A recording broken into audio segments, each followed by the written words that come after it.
Right. I'm here. I'm gonna change some stuff. Yes. Welcome. I'm back on my bullshit. We'll continue our live playthrough. Still in the first stage.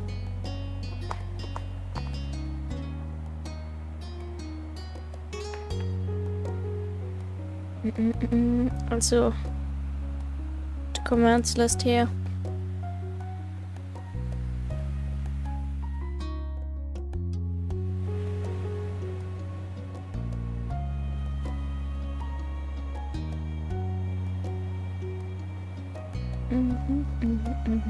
Okay.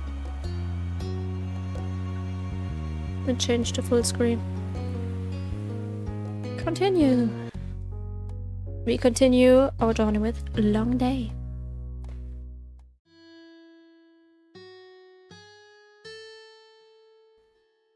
It was another scorching summer day. Wait, let me check that everything is working first. Yeah, it does. It was another scorching summer day, the kind where no sooner had you finished one cup of water, you were already filling it up again. Everyone else had something on, so that afternoon it was just you and Shiloh.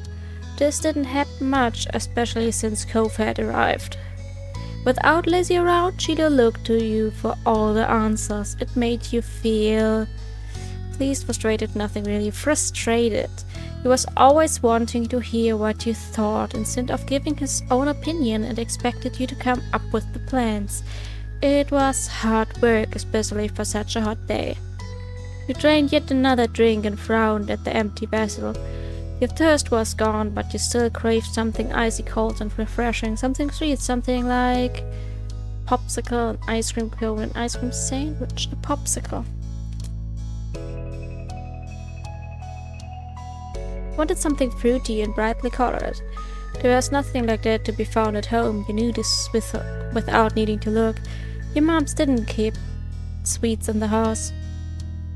Outside there was plenty of place where such goodies could be obtained, but they were shops and demanded payment in exchange for the products.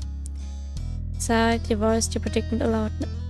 You asked Sheila for help. He sighed. As much as you really wanted that treat, it wasn't going to happen. What's wrong?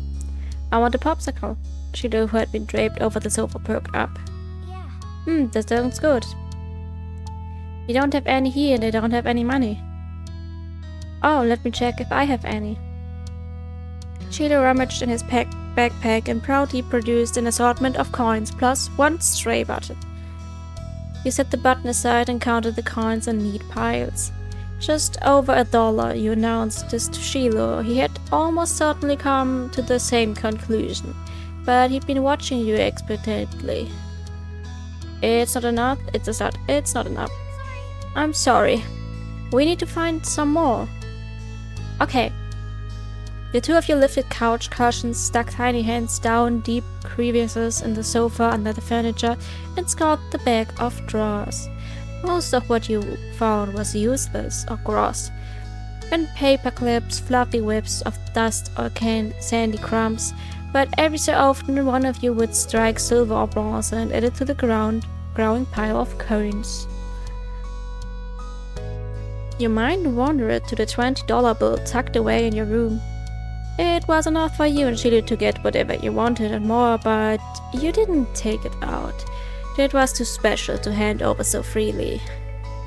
Besides, Sheila would be curious about where it come from and might even mention your wealth to Lizzie. The exchange had been a secret. Dusty and disheveled. I know the word, but I don't know how to speak it. From checking every room and squinting into every tiny nook, the two of you finished pooling your finds. Shiloh held his breath as you counted the coins once again. $2.53 and 2 buttons. You didn't know when the second button had decided to join the party, but you were too pleased with your successful haul to throw it out. Is it enough? You figured he knew the answer without looking to you for confirmation, but the thrill of your success and the reward that would follow was cancelled out, and any other feeling you might have had about that. Yeah. You could now afford something at the shops, just one thing, but that was indefinitely better than none. Shiloh clapped his hands. Yay! The two of you dashed outside. The promise of sugar while you're on your destination were breathless but happy. You started at the overwhelming number of options. You knew what you wanted, but it wasn't just you who had contributed to the funds to get the treat. He seemed to notice your pause. Aren't you getting a popsicle? Shiloh asked and thought as though he was entirely separate from the decision rather than someone with a stake in the outcome. Do you mind? Shiloh hooked his head to the side. It was your idea, you should choose. You went ahead and got what you wanted originally? Are you really sure it's okay? You tried to get something you both wanted anyway. The third option. It wasn't fair for you to be the only one to decide when he's been a main factor in making this happen. Some of the money came directly from his backpack. What do you like? All of them, they're so good. You breathed further. But do you really like popsicles or ice cream? Which is your favorite? Oh, it's hard to pick, I don't know. Frustrated, you cut the heart of the matter. You want me to choose? Yeah. And that was that. You got the dessert you wanted originally and hoped Sheila would actually like it too. Finally, the reward for all your hard work was in your hands. You sucked on the fruity popsicle you bought. The icy treat cooled you down perfectly and the zesty flavor was refreshing. You held it out to Shiloh so he could take a turn. He shook his head. You can finish it. You can finish it. He didn't want any after everything he did to help it. That was weird. But you accepted the offer. You tried to include Shiloh. You hesitated. I hesitate. It's okay. It's okay, Leaf. You wanted more than I do, and I'm really happy that we got to play today already. You finished it. Well, it wasn't worth arguing further. The frozen treat was being worn away by the sun and starting to trickle dangerously towards your fingers. If you waited for much longer, then neither of you would be getting to eat it. Alright, thanks. The two of you began to head back home as you ate. You offered the treat once more to Shiloh, but he refused again. You walked side by side on the shore in silence, but your thoughts kept drifting to the boy beside you. Why didn't he speak up for himself? It was almost as if Shiloh didn't know how to say what he felt, or was too afraid to.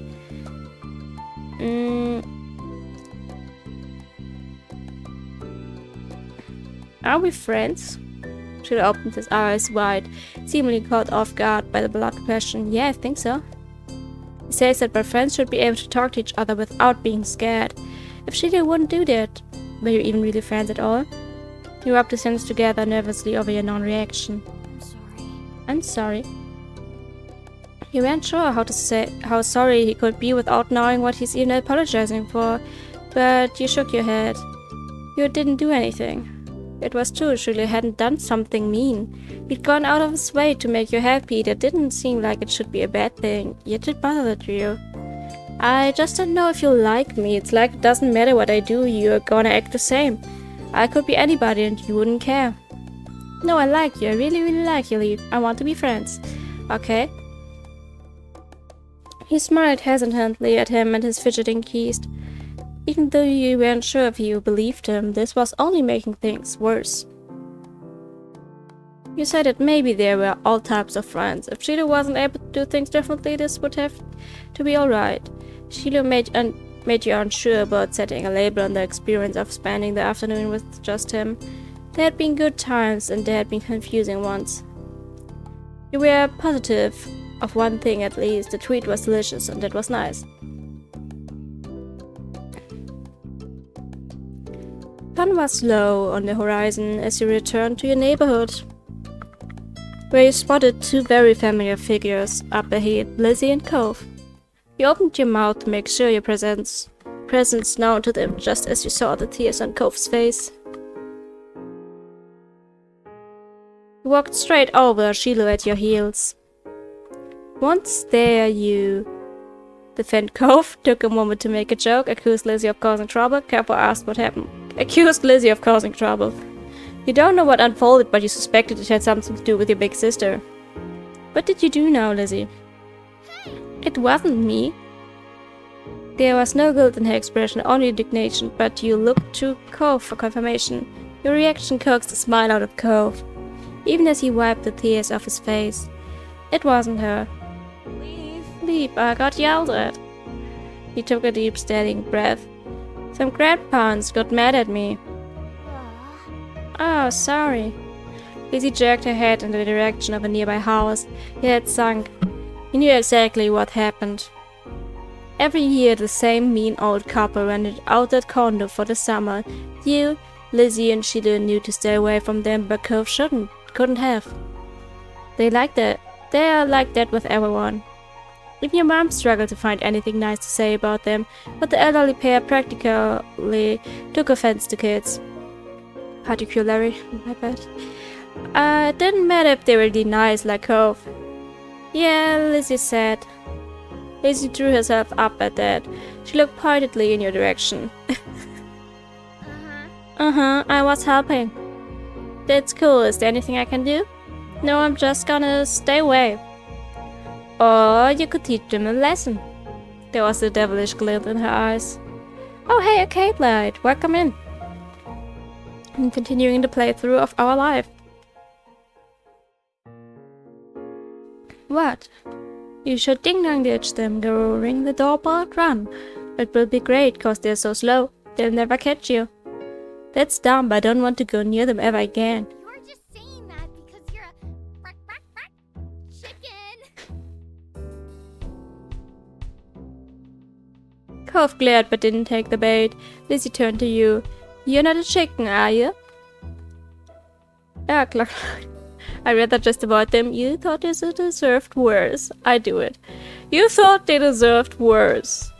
You crunched up your nose in disgust as you shook your head. As pranks go, it was pretty weak. They would answer the door to find nothing there, so what? It would be sort of annoying, but they seemed like the kind of people that would be irritated by about anything. They were going to open the door. There should be something bad there. It would be letting them off too easy. You felt 3 pairs of eyes staring at you, but you were studying your surroundings thoughtfully. There wasn't much around that they might dislike. Inspiration came crawling towards you in the form of a roly-poly bug. Carefully, you lowered your hand and let it clamber onto your palm. That should do it. You had never met an adult who appreciated bugs. Let's ding and ditch and bug them. Yeah. We'll go hide. Run as soon as you hit the bell. Good luck. Lizzie and Sheila ran across the road to take shelter in the bushes. Even once they settled down, you could make out 2 child-sized shapes staring from between the leaves. You knew where to look for them, though, and so you told yourself that the grouchy old people wouldn't spot it. Cove sighed, his gaze flicking through the house and then back to you. Be careful. I'll be quick as a flash. He gave the door and you one last look before joining Lizzie and Sheila in the hideaway. The weight of 3 pairs of eyes on your back was heavier than anything you carried before as you approached the door. You stared down at the little bug still wriggling in your closed hand. Careful placed it on the ground where it could be seen, but off enough to the side so it wouldn't be stepped on. You rung it, or you didn't rung it. You rung it. You slapped the buzzer and ran. Blood thumped against your eardrums with every step. Would you make it in time? Approaching the hiding spot, you knew that there wasn't time to go around the bushes as the others had done. You took a shortcut, leaping over them. Or to be more correct, crashing into the tops of the bushes and then falling over to the other side. Sneaky. Cove quietly hissed as you unwittingly collided into him.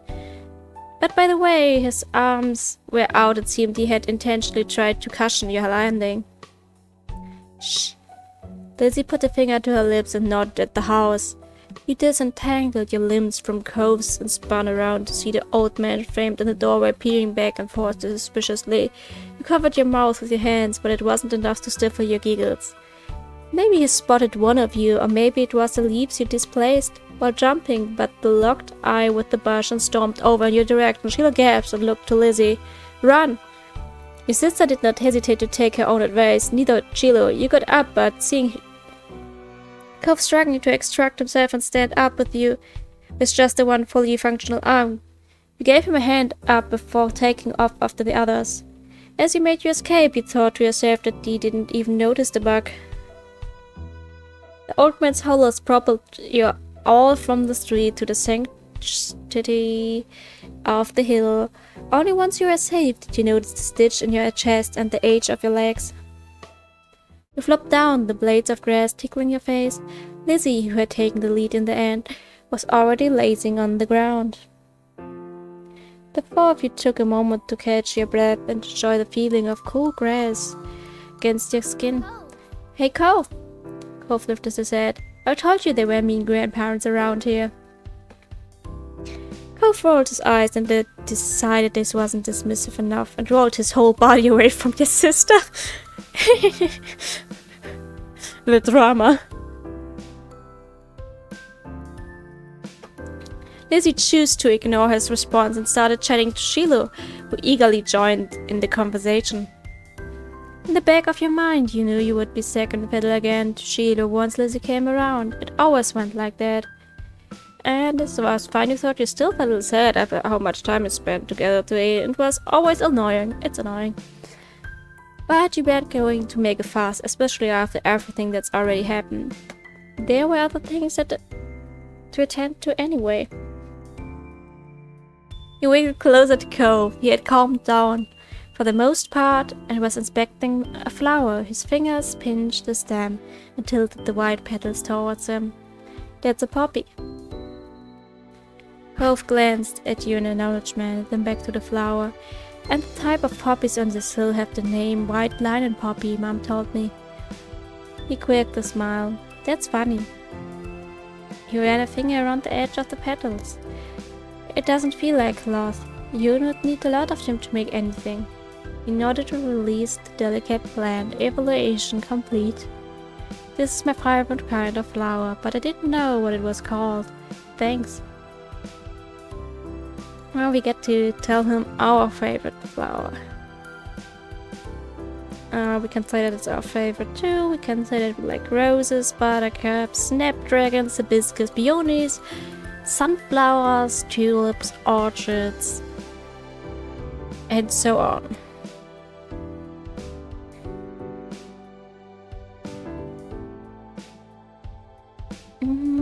Do I have a flower? I think it's forgot-me-nots.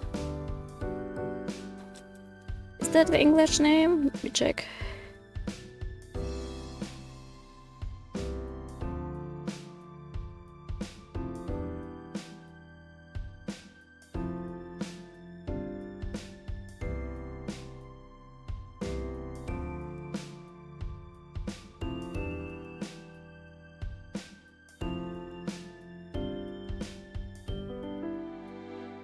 Well, so many flower choices. Oh yeah, you can also type your own answer. Yeah, the game is very big on letting you be your own person. You get to choose a lot of things. You also can tell them later on, like the parents of him ask you, hey, what are you doing in your free time? And you can tell them all your hobbies, what instruments you play, or whatever you do. And there's like always a big choice. And the game remembers it. It comes up later.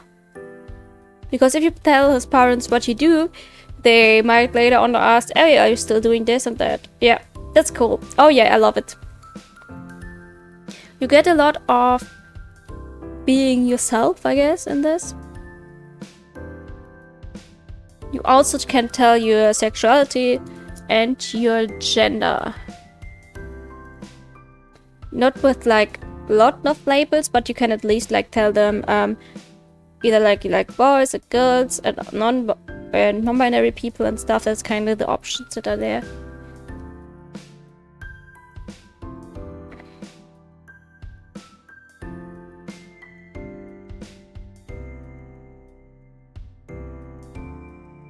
Yeah, forget me not is the name of the flower that I mean.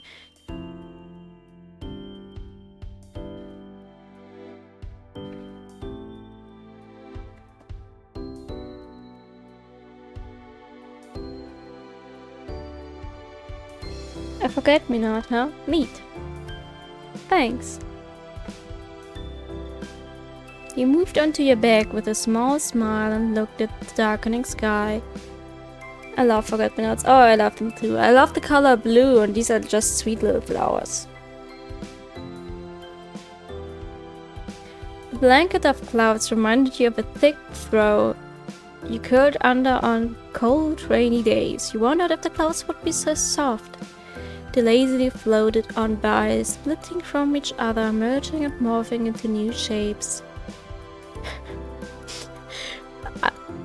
I know these are like very good answers, but I love to just say, you saw cloud shapes. That's my favorite answer. You also can be like, oh, it's a dolphin, it's a car, it's an alpaca, it's a smiley face. You saw cloud shapes, because this is what happens. You nudged Cove and pointed at the sky. What does it look like? Cove looked up at the sky, aiming his head back and to the side. Finally, he shook his head. Huh? I don't see anything. Really? Really? What do you see? Clouds. He chuckled at that. That's such a silly thing to do.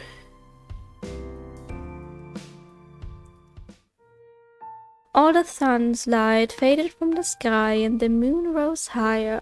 Lizzie got to her feet, dusting strands of grass from her bare legs, and surveyed her surroundings. The ocean visible from the crest of the hill beckoned with every sweep of the tide. Let's go to the beach. There was no argument from the other two. Sheila was still. Sheila and Cove would never say no to going to the jar. He was a child of the sea. You wanted to go there too. You were too tired to argue, were happy to do what the others wanted, objected to the plan, wanted to go there too. So you eagerly joined the others in descending the hill down to the water. You stepped onto the sand for the second time that day, but it felt different that night. The beach was nearly quiet at this hour, abandoned sand castles and footsteps in the sand, too big to belong to any of you, were the only indication of how busy it had been only hours earlier. The four of you kicked shoes off and removed socks and walked along the water's edge. The wave tickled your feet. I wonder what would happen if you tried to take a bath in the ocean with shampoo and everything. It would be bad for the fish. Jeez. I didn't say anyone would do it. Jeez, you don't have to be so serious about everything. You're the one who asked what would happen. That is what would happen. It would hurt the fish. I like bubble baths at home. They're a lot of fun. Me too. Bubble baths are luxurious. Never heard Lizzie use that word before. Mom loves to have bubbles in her bath. She will turn the lights off and have candles. I'm gonna do that next time. And when's your mom coming to pick you up anyway? Not for a while, she's busy. What about your dad? How come you never talk about him? Nobody does. And you know you're not supposed to ask something like that? Why would somebody want to talk about something they never talk about? Kept your eyes on the ground, watching your toes get swallowed by waves. Even if Shiloh never seemed upset when this topic came up, it made you feel awkward just for having both of your moms. It's okay, I'm like Lizzie and Leaf. I don't have a dad. But I don't have two moms. I just have one. She's really great. Oh, sorry, I only have one now, too. My mom isn't here. She's back home. It's just me. It's just my dad with me. Sorry. Oh, I never had a dad or anything, so I don't feel bad. That's really sad that your mom is gone. Both nodded. We joked about Sheila's mom getting together with Cove's dad. They hate it. Even if they're all different, our parents are good in their own way. You didn't say anything. You joked about Sheila's mom getting together with Cove's dad. You didn't have anything comforting to say to Dad, so you tried to lighten the mood instead. Hey, since you both only have one parent, Cove's dad could marry Sheila's mom, then you two would be brothers. Their faces! Like... No. Cove stopped abruptly, his face set hard. My dad isn't going to do that. Gio tugged at the rim of his head. Neither is my mom, she doesn't want to marry anybody. I told you people this wasn't a good thing to talk about. It seemed your plan backfired and the mood soared even more. You didn't know what to do. The silence broke with a splash as Lizzie kicked in your direction. Cold water and sudden sand splattered against your legs. Lizzie giggled, foot still outstretched from the kick. Cove joined in, striking the incoming waves to make a splash of his own. Shooter scurried out of Cove's spray zone with a grin. You made a run for it or retaliated? You made a run for it. You were already too dirty and wet for comfort. Nothing that happened there would feel as good at getting dry. You got out of the water before anyone could catch you again. Perching on a rock, you scraped the wet sand from your legs as you watched the others. The sand came away in thick chunks at first, like clay, but where it had been thinner it had already dried and clung to your skin. Cove and Lizzie were relentless, while Shiloh mostly just dodged. Ah! Shiloh's brief exclamation was drowned out by the biggest splash he had caused by him falling face first on the ground. That would have been bad enough without the wave that followed, cascading over his prone body. Shiloh sat up, shaking his head like a dog coming in from the rain. As you all hurried over to check on him, his hair was plastered to his head, and his soaked clothes clung. If there was any part of him that was still dry, you couldn't see it. It was crazy, are you okay? Yeah, my foot got stuck and I fell over. Way to go, Shiloh, you dumbo. You offered him some help up, let him get up himself. You offered. Shiloh didn't take your outstretched hand. After a moment, you dropped it. Lizzie was too busy snickering to notice, held hand out to Shiloh too. He reached out over and took it. Slowly, he started to pull himself from the ground. Then he slipped on the slick sand, dragging him and Lizzie down just in time for another wave to hit. The water rolled over them. Sorry. What were the odds of that happening twice in a row? You thought they must be low, but there's no way Sheila would do something like that on purpose and pretend it was an accident, especially not to Lizzie. Even if your relationship with Sheila felt unclear, he did at least like her a lot. Lizzie was his favorite, right? Smiling boldly, Lizzie extracted herself from the ground and wiped a streak of sand from her cheek. He didn't intend to let this embarrass her. She didn't. Yeah. She looked up again as well, this time without incident. He still looked like a drowned puppy, but that didn't stop Cove laughing at the two of them. With that, it was time to call it a day. The four of you made the journey back home, leaving a trail of wet footsteps and sand in your wake. Damp clothes may have weighed down some of the growth, but your spirits were high, your arms swung side to side as a cool breeze flowed past. Your moms were outside, shutting the Cove's dad. We're back. Your mom's face fell as they took in the state you all were in, ranging from messy to soaked. No. Elizabeth, this is all that you have to say for yourself? You brought half the beach back with you. They certainly did. What's Marigold going to do when she comes to get Shiloh? Is that how you want him to be for the long drive home? Cold and filthy? Lizzie's expression turned sulky over the scolding. Being the oldest could be fun, but it also meant she was the first to get in trouble when something went wrong. Mr. Holden, on the other hand, chuckled as he ruffled Cove's matted hair. You've been out making memories, bucko. I'm glad you had a good time with your friends. Cove used his slightly moist cast arm to push his dad off. Mr. Holden's eyes widened when he noticed even Dad had gotten wet. Now he was worried too. I think they could have found a less risky way to spend time and had just as much fun. That might be right, kids. What can you do? Come on, Cove. Let's go get you cleaned up and dried off. We wouldn't want that cast to have to be reset. Cove winced at the thought. Okay. Said the boy. I think it's funny how different Cove's dad and Cove are. It's always so sweet. Mr. Holden casually bent down and plucked Cove up off the ground, ultimately holding Cove against his chest. Sand was already transferring from Cove onto him, but it didn't seem to bother Mr. Holden. Cove protested being carried, but only got a reassuring pat on the back for this trouble. Take care. Good night, Cove. Thank you for the chocolate. Night, last family, and Sheila too. Resigned to his fate, Cove twisted his body in his dad's arms in order to turn around and wave goodbye. Smiling, he waved back. Good night. Fine. Well, we'd better do what we can to fix you guys up too. Come on, everybody inside. Everybody inside. I want you to march straight to the downstairs bathroom. Yes, Mom.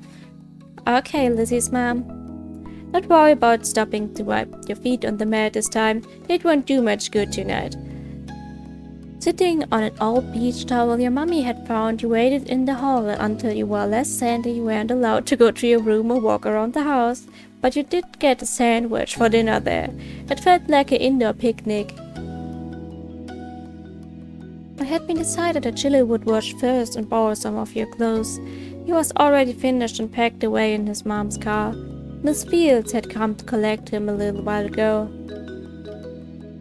It was a bit of a funny experience seeing him without that hat for once. Lizzie, being much more soaked than you, got to go in the tub next. It wasn't a bubble bath as she had hoped. It was a no fun allowed clean up session, at least that's what she claimed. Not much longer and it would be your turn. When the bath was done, you would have to go right to bed. After a day like this, though, you were glad there weren't going to be any further events. Drifting off to sleep sounded like a great idea. Quick save.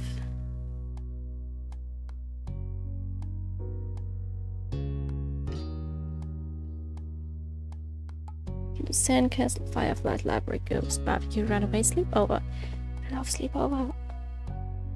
Oh, but it does sound like a great idea.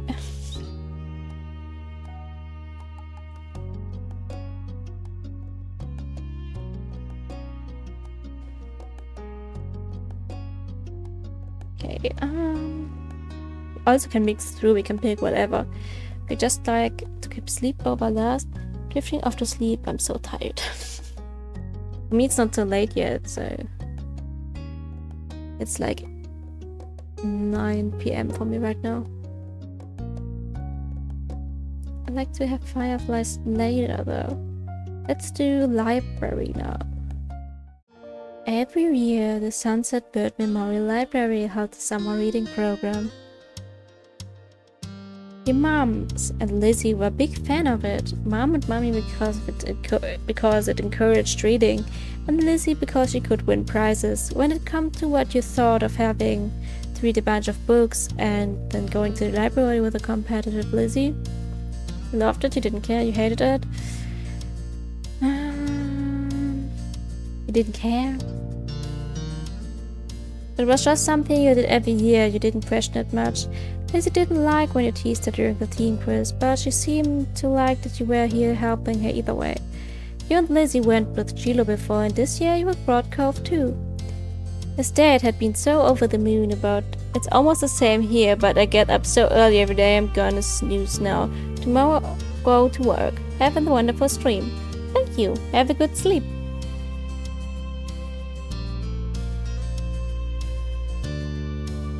You had never been in Cove's dad's car before. It seemed a lot shinier than your mom's. Yeah, sure. After herding the group inside, Mr. Holden gave you all a wide wave with the arm that has a stingray on it. Have fun, kids. Stay inside of the librarians, you hear? I wish I could watch you in action, but your poor old dad has to finish up some work. Though I'm sure that won't get in the way. Heck, I will probably hold you kids back. There's pointedly no reply from his son over what was likely meant as an only joke. Cove's dad seemed to deflate a bit. I'll swing around again when this shining ends.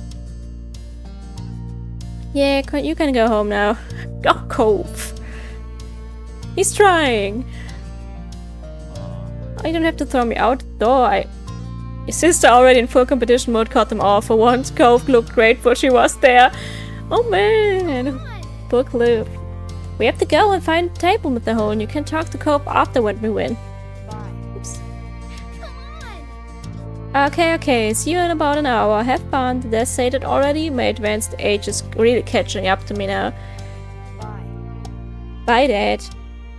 Bye, son. The four of you watched him shuffle out the library, glancing over his shoulder at Cove more than once. Bye, Mr. Holden. Thank you for bringing us. Thanks, Lizzie. That's so mean, Cove. Be nice to your father. He's trying his best. I didn't know what you're thanking me for. Are you copying Sheila? Distracted, Cove was already glancing around the gigantic library. I want to go explore. What? I said I want to go look around and see what is in here. But the quiz starts soon. That's what we came here for. Right at the first signs of conflict, Charlotte's eyes darted between Lizzie and Cove. Then you can do it without me, right? You don't need a bunch of people. Don't you dare say to stay with the librarians. You shouldn't go somewhere by yourself. Cove leveled an unimpressed stare at both of them, then his eyes met yours. Hey. He's always having this look as like, are you seeing your shit? Why are you looking at them? Leave is with us. Leave can come if they want to. Cove's idea is more fun. I stay Lizzie. I'd rather go exploring. The quiz sounds better. Go over the Cove. Stay next to Lizzie. Go over the Cove. You walked over to Cove, averting your eyes from Lizzie. Seriously? Seriously? Cove looked surprised but happy at the same time. Yeah. I'd never really thought about exploring the library before. It sounded like more fun than the same old thing. Fine, let's go, Sheila. Okay. Her arms folded, your sister stormed off. Shidua had to race to keep up with her. She cares a lot about that. It's just how Lizzie is. I don't like it. Since you've been here a lot before, we could play hide and seek. Hide and seek? Not exploring? Yep, if I'm searching for you and you're searching for me, we'll have to look at everything. We weren't entirely sure how effective that would be, but couldn't say he was totally wrong. I hide first. Decision made, Cove took off toward the back of the library.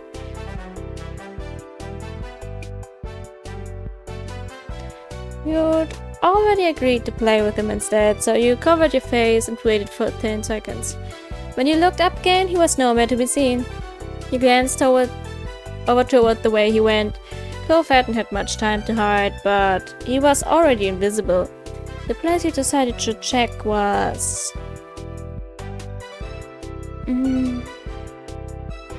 next to a Peter Pan poster, beside the fairy tale display, behind the solar system model, solar system. Your library's solar system display was pretty neat. It had all of the planets from the sun on out, and it had its own little section hidden in the sky's books, but you saw a tiny pair of familiar shoes poking out from under the earth, so you leaned around it. Hey there. Hey. Oh, hey. You turned back to the earth and its tiny moon. On this spot, I think it's supposed to be a solar eclipse. It kind of blocks out the sun. You looked at it, tilting your head. He was right, this thing was something you always walked by, but you had never noticed it before. Hide and seek did seem to be working out for finding interesting things. Okay. Your turn now. I'm gonna cover my eyes and count to 10. I promise I won't peek. While Cove had his eyes securely behind the palms of his hands, you went to go hide.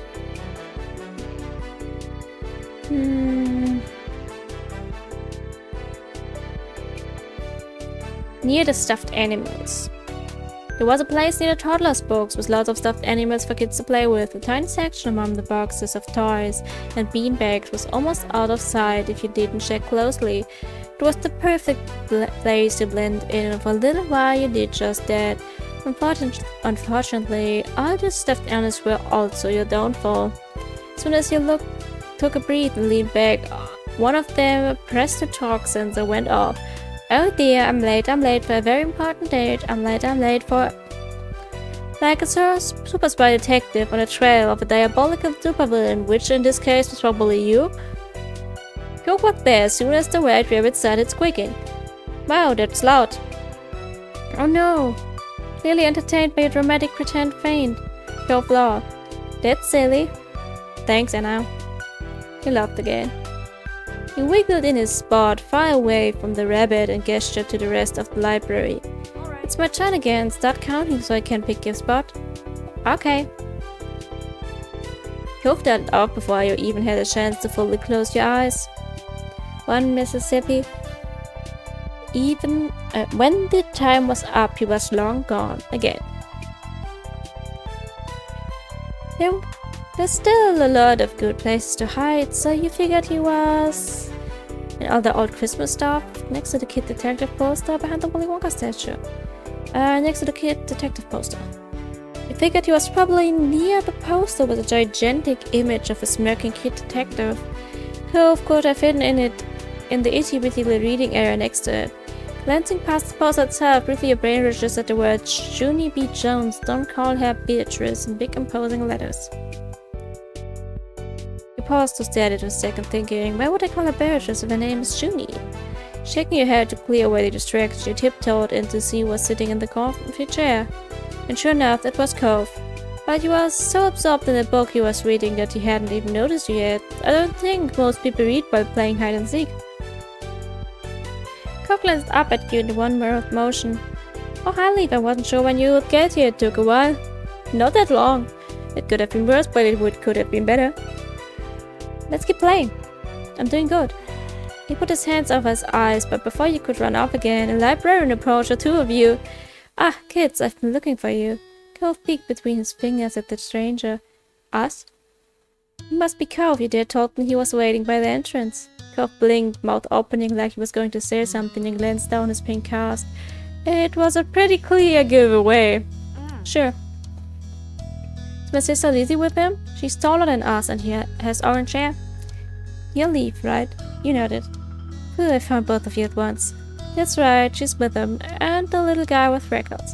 Come on, let's go get you reunited, so we can close up for the night. Ready to go home, you and Cove followed him up front, where the ragtag group of family members and Sheila were all waiting. There you are! She was pouting, you could tell from all the way across the room. It was only that much obvious as you get closer. Did you win? We came in second. Hey gang, I thought you've been with them the whole time, Cove. I'm glad you didn't go off by yourself at least. Cove glanced over at you, then back up at his dad. Yeah. Me too. A broad smile spread over Mr. Holden's face. That's... Even so, next time you should... Cove? Dad glanced around slightly frankly, but Cove, just like ours, had snuck off without thinking to say anything.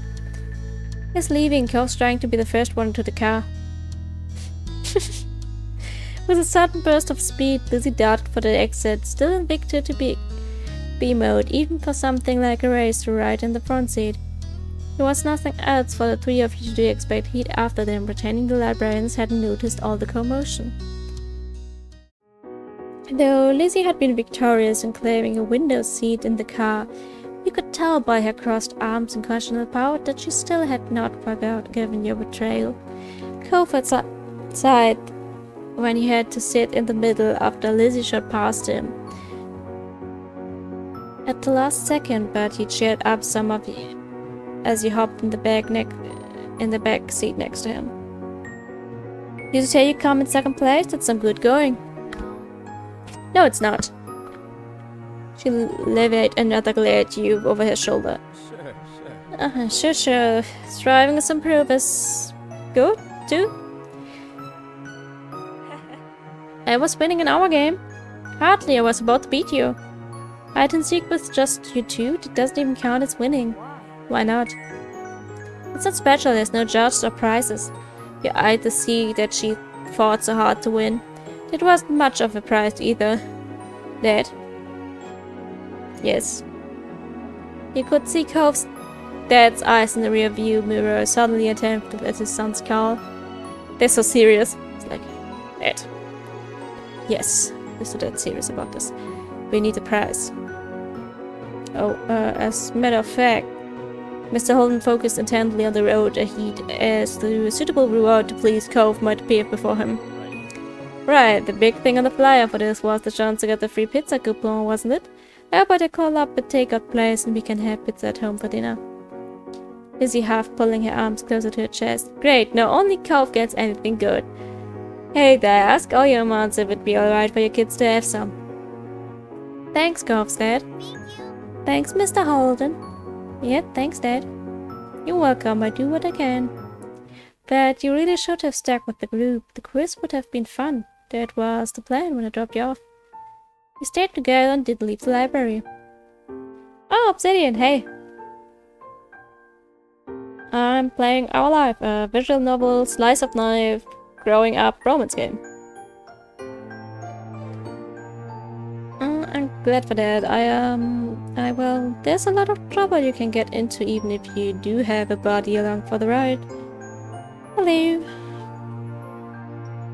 Just be careful next time. This sounds fun. Yes, it's very cute. It's very wholesome. I worry about you, and I bet Leaf's parent wouldn't want him to run off unexpectedly either. Okay, son? Okay. That's my boy. Now enough guff from your old dad. Let's decide what kind of toppings we're gonna get. Pepperoni. Sounds good. Anything else? And the conversation continued from there with debates on what was best to put on the pizza for the rest of the drive. Mr. Holden wanted anchovies, and the other 3 kids in the car had to band together to explain how gross they were.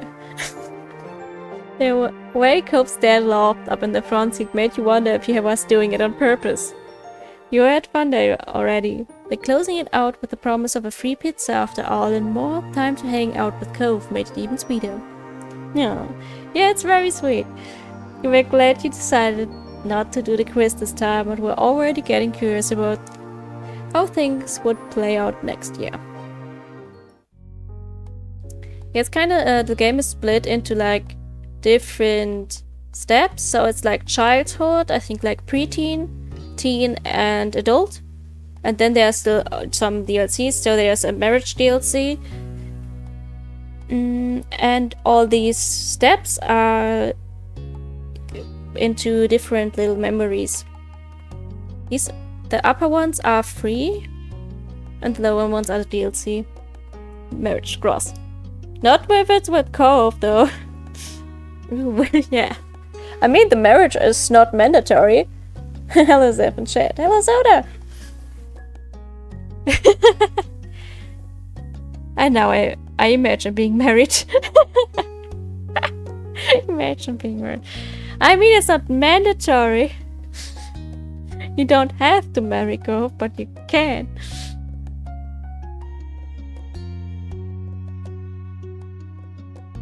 There's also a spicy DLC to the marriage. But that's Patreon only.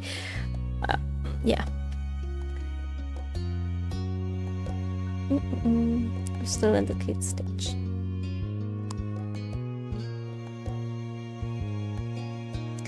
Let's see, next one is the ghost. I've orchestrated a wedding, way too much chaos for me, lol. I can't imagine her. So, next moment. You both have the color green. And my chair.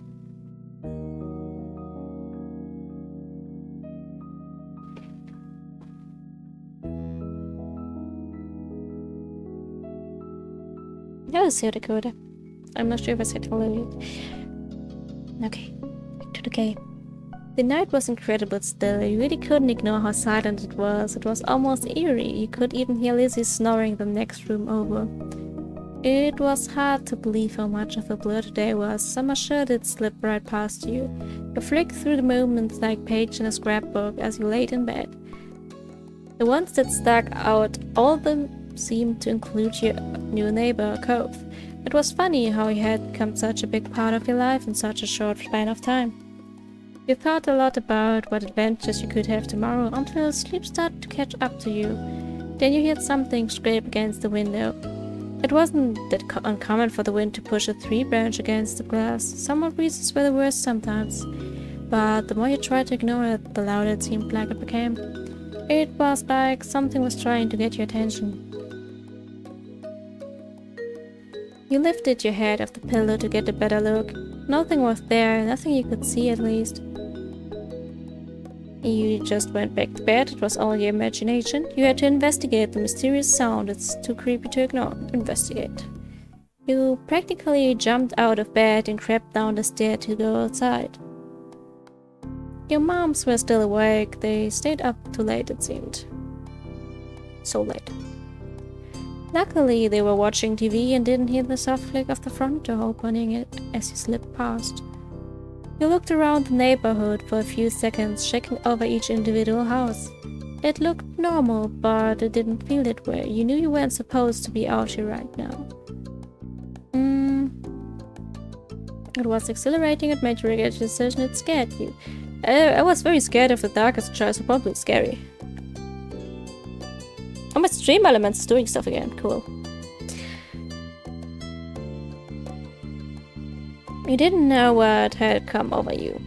If something had happened, no one would know where you had gone, and the thought of that made your stomach tighten in fear.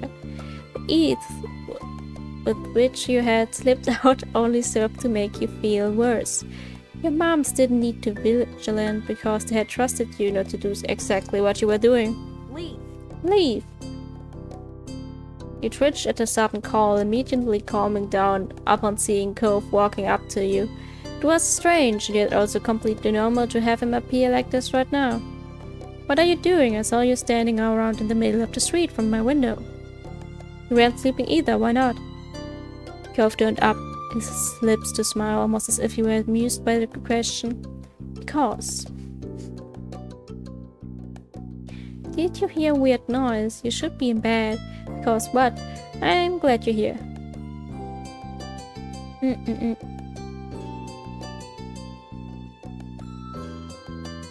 Because what? Because I wasn't. His tone was irritated now. That wasn't really fair, since he hadn't given you a proper answer the first time, or the second for that matter. Why aren't you sleeping? You weren't even in your house. Tempting as it was to turn his technique back on him, you decided to lead by example and show him what the real answer looked like. There was a strange noise coming from outside. I came to check it out. You heard it too? Cove hesitated for a moment, looking down the street before his aquarium eyes fell on you again. Did it scare you? Yeah, no, a little. A little. Me too. I feel better that you're here. Me too. The two of you delicately smiled at that. Cove even chuckled a bit. It was nice that you both felt the same way about things. I was kind of wondering if it was the wind, but what if it's not? What if it's a person? What if it's something that's not a person? The unsettling noise suddenly rushed through the air. Cove and you flinched. It sounds even worse than before. You were about to agree with him when the noise came yet again, tearing through the still night. The two of you rapidly looked around, trying to find the source, but to no avail. There was no sign to an answer to this puzzle. You thought that it could be anything. It had to be a ghost. There's gotta be a regular reason for it. It had to be a ghost. Invisible, creepy thing luring children from the beds. It had to be a monster. You were torn between the curiosity of discovering what the noise really was, and being scared enough to want to run straight home and hide under the bed covers. When you and Cove locked eyes, it was like speaking without words. Your mutual anxiety hadn't gone away entirely. Hey, can you tell where it's coming from? Not really. We have to look more. Somewhere else, maybe we see something. Okay, let's go. You clustered together as you walked the familiar street of your neighborhood, drawing strength from each other's presence. Shadows cut corners and angles where you didn't expect them, distorting the features you saw every day. The noise came again, shrill and hard. It set your teeth on edge the way it ground. It rayed through you. Cove's throat bobbed, his eyes glistened in the dim light. You stayed frozen to the spot. You took a deep breath to calm yourself. You comforted him. You offered him your hand. You focused ahead.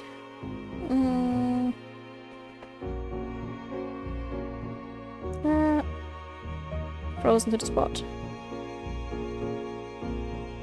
The noise was all around you and you couldn't move, so terrified the only moving part of you was your shaking hands and knocking knees. Cove stepped in front of you to look at your face. He was serious. "We can do it, Leaf." Lifted his hand up for you to take. You accept the sand. You did take his hand. You gripped his arm and said, you accept the sand. And carefully slid your hand into his, and though your palms were both clammy, you held it on tight. You couldn't explain why, but it made you feel stronger, and you felt like you were ready to continue on now. Cove shut his eyes and pressed his lips together. Your fingers locked around each other even tighter. "Where did you want to check?" "The park, the beach, the hills behind my house." "The beach." The beach stretched out in front of you, nothing in sight along its sands, no matter which way you turned.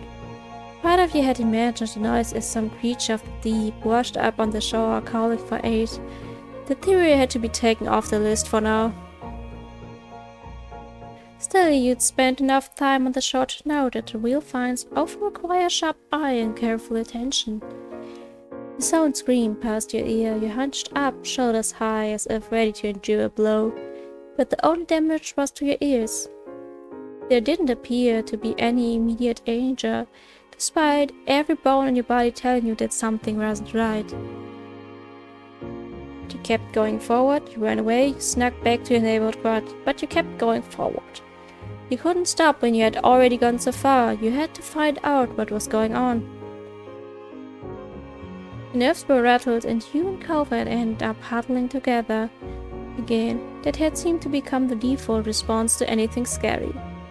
He then whispered to you, "Let's see if there's anything here." Cove began to comb the beach for clues. You followed suit. The angry winds and grains of sand rolling across the beach like waves. You stayed clear of the water, which was rough and choppy tonight, and got the area of hints as to what might be happening.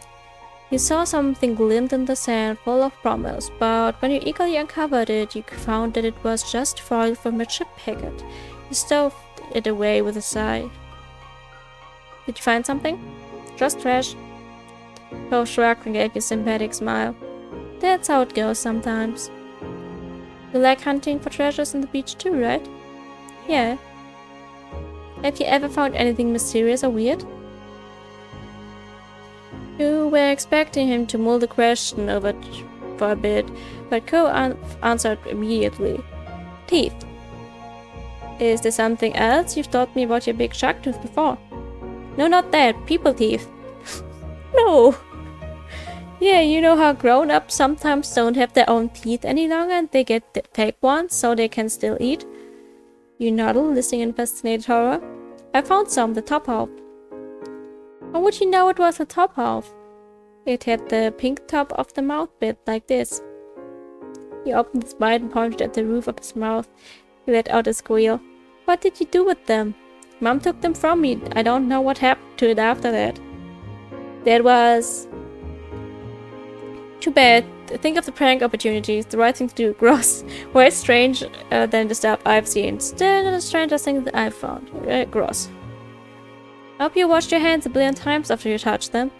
"I washed them, I'm pretty sure." "What do you mean you're pretty sure? I'm sure you washed your hands since you touched these things."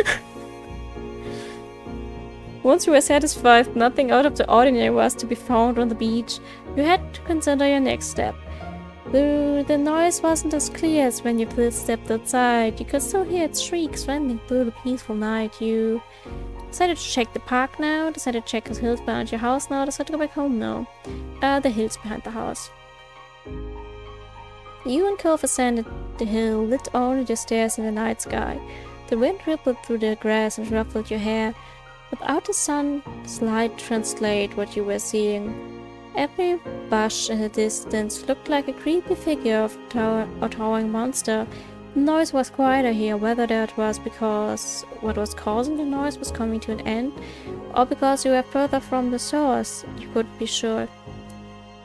On top of the hill was an excellent vantage point to survey the town. From everything appeared normal.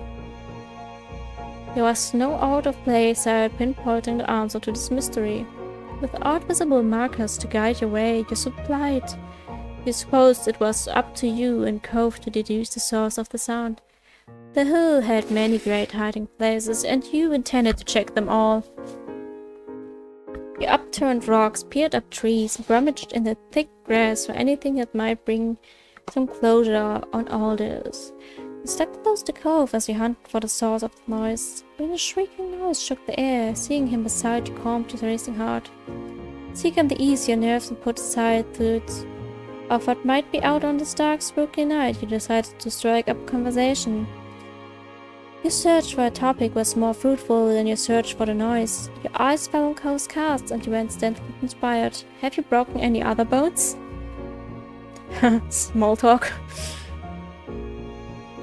No. Oh. Turned out it wasn't much of an engaging topic for him after all. It wasn't. Strange. Broke my leg once, my arm was broken before too. I've never broken any bone and sprained my ankle before. I dislocated my shoulder once. Is this an option? I've never broken any bone. Lucky. That put an end to your injury discussion. But Cove's calmer mood alleviated the bleak atmosphere like you hoped it would. Cove cast his eyes out to the darkness, feeling bolder. Does this make you feel strange? We were people who hear weird noises at night and are out looking for what it is. But it's like we're at the side of a book or movie and we're the main characters. Yeah. It's a horror story, it's an action story, it's a fantasy story, it's a documentary. It's a horror story. Little did they know they were playing into the hands of the evil sea witch. A sea witch? She sleeps for 100 years at a time, walking hungry for children. Cove's lip wobbled. I don't like that story. You stopped, you kept the talk going. Are we mean or are we not mean? You kept the talk going. Good, scared children chase the best. Oh no! That's so mean! But it would be something I absolutely would have said as a child, I don't even know. No. Oh, that's not fair. She's licking her scaly lips right now. If you don't stop, I go home. You can fight her yourself. You'll leave me to the witch that eats children? Okay, she found something to eat in the fridge and fell asleep again. How can a sea witch have a fridge? It would electrocute all the fish. Maybe it's on the boat? It didn't really happen, it was a story. Cove simply huffed. I still didn't like it. Well, whatever the noise was, you were confident that you had established that it was not coming from the hill. You stretched out arms, reaching towards the sky like you were about to grab one of the twinkling stars. Your body was feeling heavy now, no longer spurred by fear and adrenaline. However, the noise had not been located. You listened for it, hoping that something about its core would finally click while it didn't come. What? It's gone. Cove let me admiring one of the poppies perked up at that. You put a finger to your lips and watched as he went through the same verification process as you. It stopped, but what was it in the first place? Wish I knew. It was done. There was no need to stay out here any longer without a single clue or even the noise itself to lead you. You felt your bed calling you. It was a much sweeter, friendlier call than the one that lured you out of the bed in the first place. The night was still as you walked home, with none of the usual background noises or the eerie whistle from before. You could hear every step you and Cove made like caught in a movie theater. Two of you came to a halt outside your front door. Never before had it looked so ominous. Now, to sneak back inside. Do you sneak out a lot? Jules! Welcome! Wait, I give you a shout out. We're playing our life. Welcome, Raiders.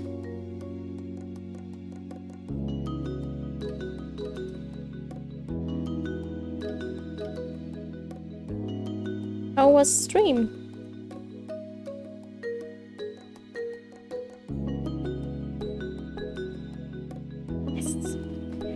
were the last team playing Killer Chat. Oh, I know that game, but I didn't play it yet. Is it good? I had to join when you're playing my fav game. It was good, hey. Thank you for asking. Amazing. You should. Yeah, it sounds like a game that I would love.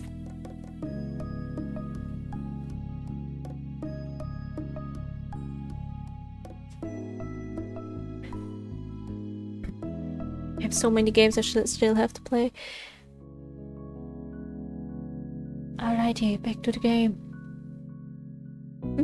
We were asked if we sneak out a lot. Lots, you were lying.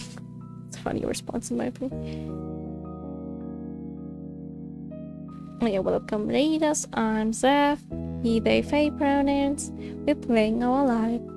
A visual novel slice of life romance game. It's a growing up game.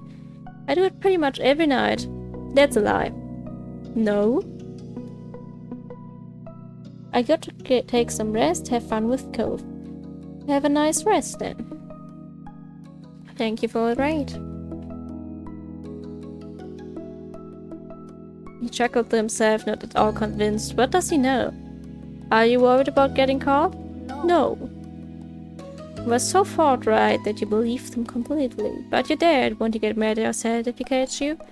He's never happy with what I do. Oh no. Oh. You sympathized, you encouraged Cove to see it positively. You stayed out of it, you didn't know how to react to that. His dad is trying.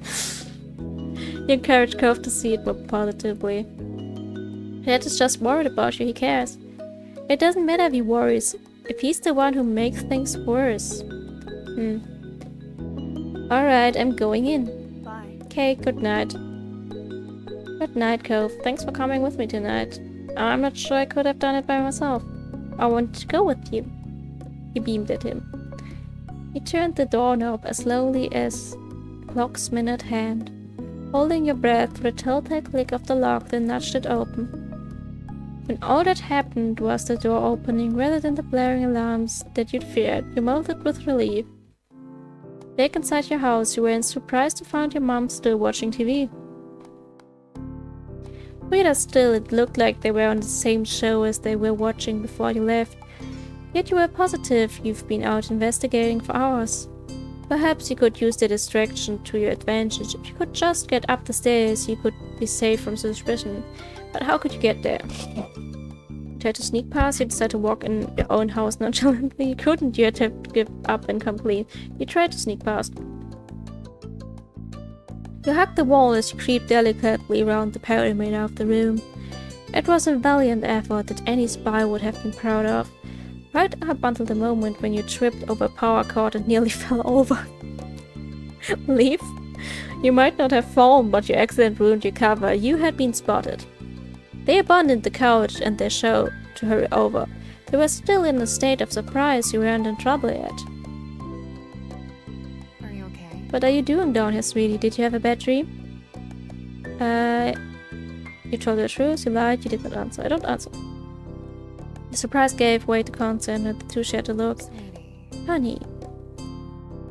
Mom took you by the hand and led you up the stairs. Oh, if your hand is cold, why didn't you come over to us? I wasn't supposed to be in bed. Believe you won't ever be in trouble for coming to us when you're frightened. We would much rather you came to us than try to solve things all by yourself. I would never do that. Your phrasing made you feel bad. The nervousness ate you as you were tucked into bed. Your mom assumed that your flushing and insistent on delving under the covers was part of your fear and spoke to you softly until you calmed down enough to peep out from underneath your sheets. Once your mom had left, you turned over the night's adventure in your mind. It was still hard to believe that you'd really done it. It was harder still to believe that you've gotten away with it. Even now, you half expected to be caught somehow. Perhaps you left the door ajar or trailed sand where they had already swept up. You hoped that Cove had gotten home okay, though he hadn't been worried. Being told off was never fun. Working down deeper underneath the sheets, you thought turned this unsolved mystery you and Cove had only just begun to scratch the surface of it. Maybe you would solve it and maybe you wouldn't, but what mattered was that you shared the experience with each other. You were still so energized by the night's excitement that you tossed and turned in bed for some time, thinking of theories to share with Cove when you next saw him. Sleep eventually claimed you, but the adventure merely resumed in your dreams.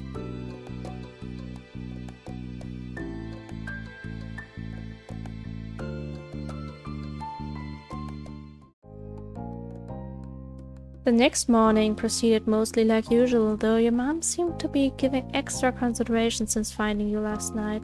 We later learned Cove didn't end up in trouble for the nightly escapade either. It was unclear whether it was because his dad chose not to punish him, or if Cove got away with it. It was amazing to you that it all worked out for you both.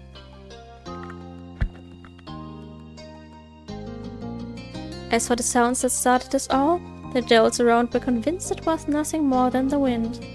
For your imaginative mind, it wasn't nearly enough. How could they accept something so simple so easily?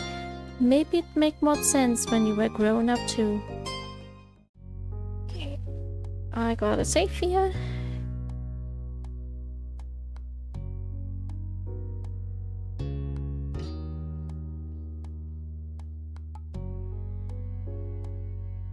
More moments to go. Let's go with fireflies. All right. I will drink a bit.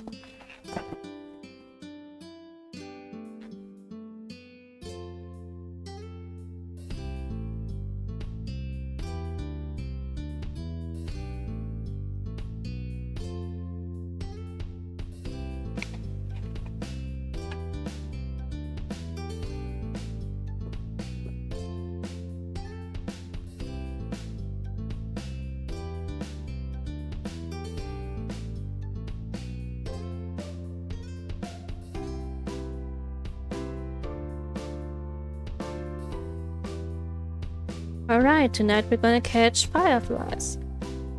At this blunt declaration from your sister, you looked up from your macaroni and cheese dinner.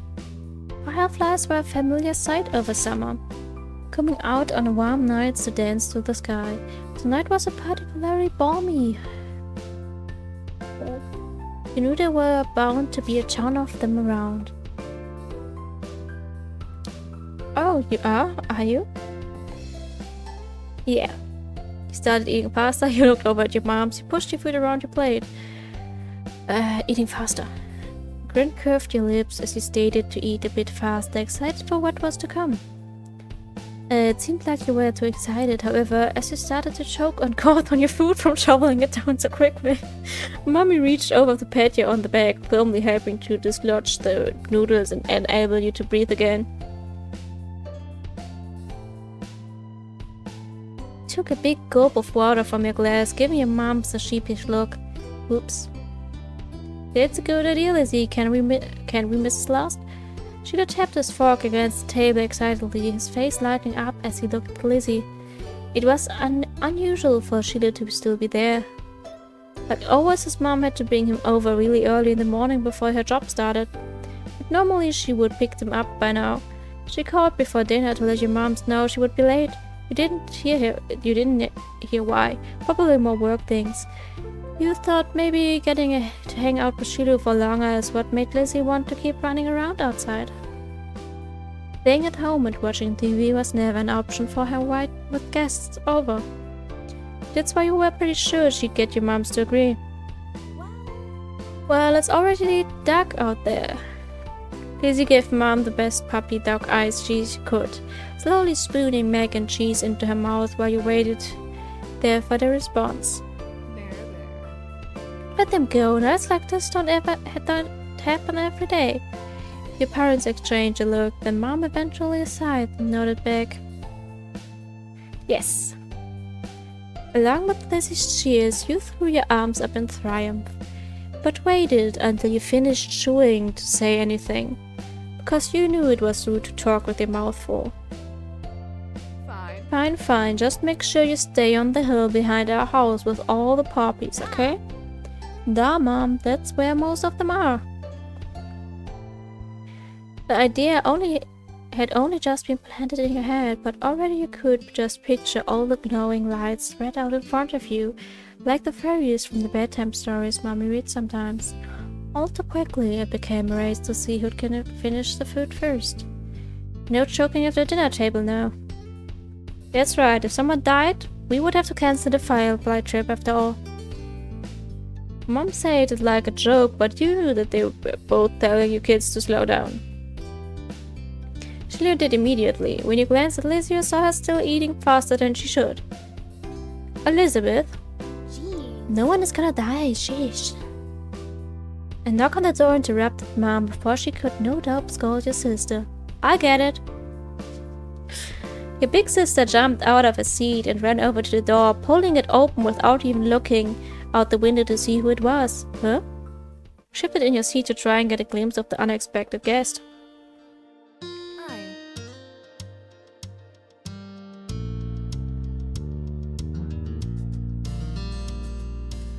I'm gonna adjust the screen a bit. I just saw it's a bit too low.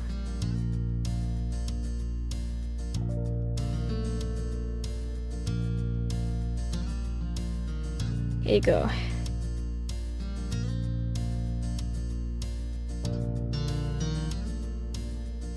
Good evening, Cove. Mommy had already walked to the door by the time you managed to see past Sheila's flappy head. Oh, Cove, hi, you're here. Cove smiled at your enthusiastic greeting, and you hoped Mommy would ask him to stay. It didn't matter why he was there. It meant he could join you all in catching fireflies. Then for a few seconds, Cove said nothing. He only stood there and looked up at your mommy with a face almost like he had considering turning around and leaving. My dad told me to drop this off, cause I guess he borrowed it from you. Cove took a familiar screwdriver from out of his large side pocket, eyes now dropped off to the floor. We left ours back home when we moved. Great, thanks, bye. Thank you. Thank you. Here, why don't you come inside for a bit? Lizzie crossed her arms and lifted her chin. Cove shrugged, and Mom stood from the table too. I gave your dad a call and let him know you got here alright? Cove shuffled fully inside, eyes remaining on the ground. Mommy closed the door behind him. Hi. Hi, Cove. Sheila gave Cove a friendly smile while waving. What is it different?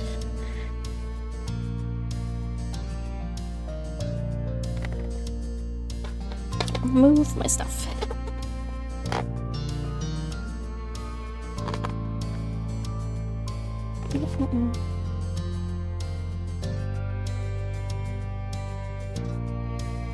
Sheila gave Cove a friendly smile while waving by holding up his hand and opening and closing his fingers.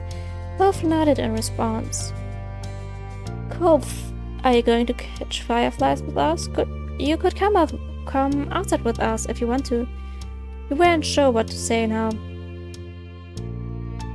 You could come outside with us if you want to. In the corner of your eye, you could see Lizzie glaring at you for mentioning the excursion to an outsider, trying to meet her gaze. Not meet her gaze.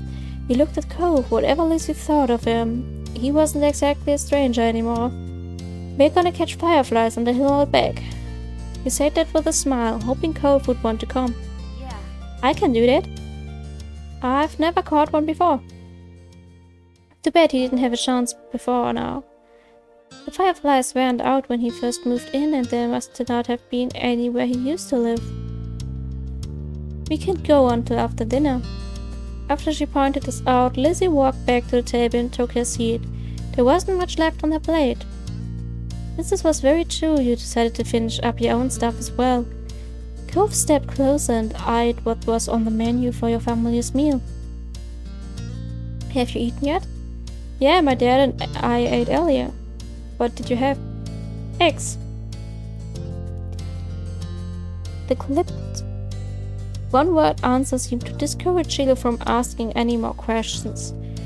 His eyes slowly wandered back to the last scraps of food on his plate.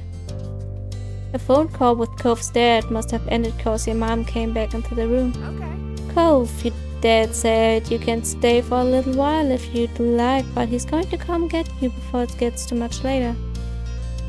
Sure. Fine. Oh fun, this will be nice. As you polished off the meal, you hoped it would be too. 3 of you all finished eating shortly after, and Lizzie led the way outside. Remember, don't stray too far. It's fine, Mom. She trailed off. Trailed so closely after Lizzie, he was never nearly stepping on her heels. Cove hesitated at the door. He was nearly stepping on heels. Coming? After a moment, he did. Bye. Bye, children. The 2 of you were a good 10 or 15 feet behind Lizzie and Sheila. By the time you walked outside, you pushed the door shut behind you, watching the figures get farther and farther away. You're so slowly, we don't have the light. You started to run when you heard Lizzie's voice calling you, but paused when you saw Cove still walking at a relaxed pace. Are you not gonna come? You tugged him along, walked with him, you waved at him in a hurry, ran off. You walked with him. You fell behind, sidling up next to him and matching his stride. He noticed right away. It's okay. You can go ahead if you want. You smile and shake your head. I don't. After a short while, the 2 of you reached the hill behind the house. The fireflies were out in full force, floating on the breeze, their gentle glow winking in and out, and creating an almost magical effect. Lizzie had already climbed to the top. Sheila was spinning in circles somewhere around the middle. Wow. Sheila took a moment to come over and welcome the both of you to the hill. Hi guys, it's really great out, huh? See how many there are? Yeah. A firefly danced through the air, landing on Cove's sea green head. Sheila couldn't help but giggle. You and Sheila couldn't help but giggle. You quietly looked on. You shoot the back way. You quietly looked on. You took a couple of steps back, slowly, trying not to spook the little bug as you admired how it glowed so brightly against Cove's hair. Cove raised an eyebrow, giving you a confused look, and Sheila giggled. You gestured to his head, and he reached up, making the firefly dart away. Cove jumped, then followed after the glow. Oh look, Lizzie has one. That's amazing. Sheila ran to the highest point of the hill, making sure not to lose his head or backpack along the way. You hummed as the group divided and conquered, shifting your gaze to dozens of other fireflies sailing around. The game was on. You had a bandage on your thumb, but you tried to be cautious. That's different. You had a bandage on your palm, and you tried to be cautious of that. You had 2 bandages on your hand, and you tried to be cautious of that. You were good at not getting cuts or scratches, so you weren't worried about that. Spotting one close by, you approached it with an assassin-like style, crouching down to make yourself seem like less of a threat. Slowly dragging one foot in front of the other, you crept up towards it, arms outstretched. You closed your hands around your little glowing orb, careful not to crush it. The firefly landed on your palm, almost to zero, and you started down at your prize in delight. Its tiny legs tickled your skin, and you giggled at the sensation.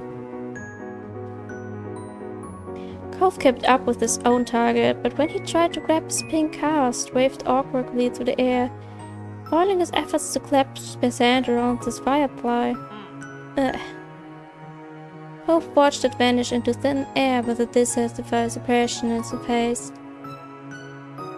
You encouraged him to try again. You told him about the firefly you had. You made a joke about what happened. You did your own things. You told him about the firefly you had.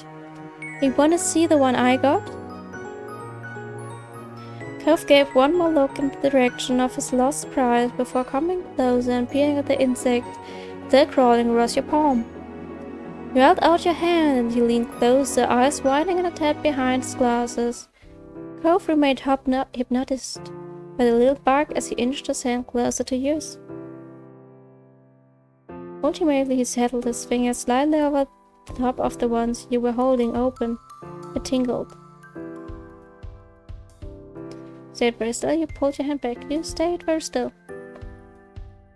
The last thing you wanted was to accidentally scare the shiny treasure off.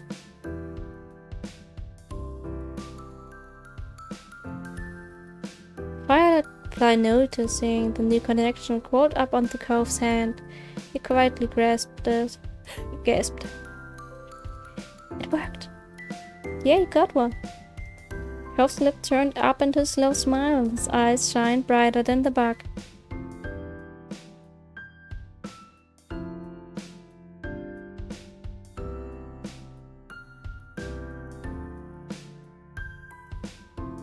One second, my iPad is going slow.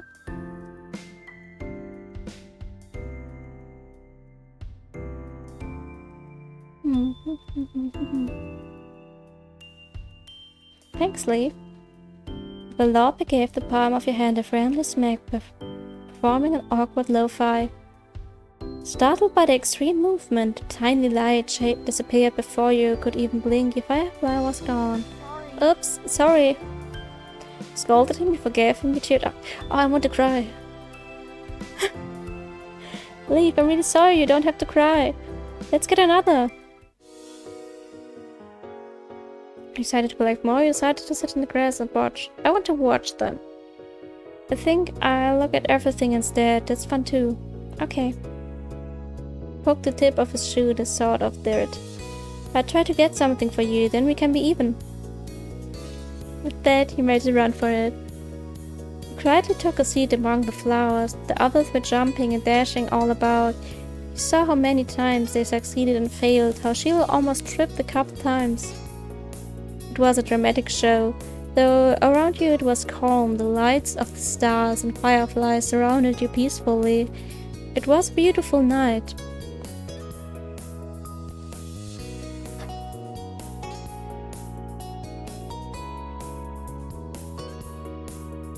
I'm just noticing it is over 10 views at the moment. Hello, people!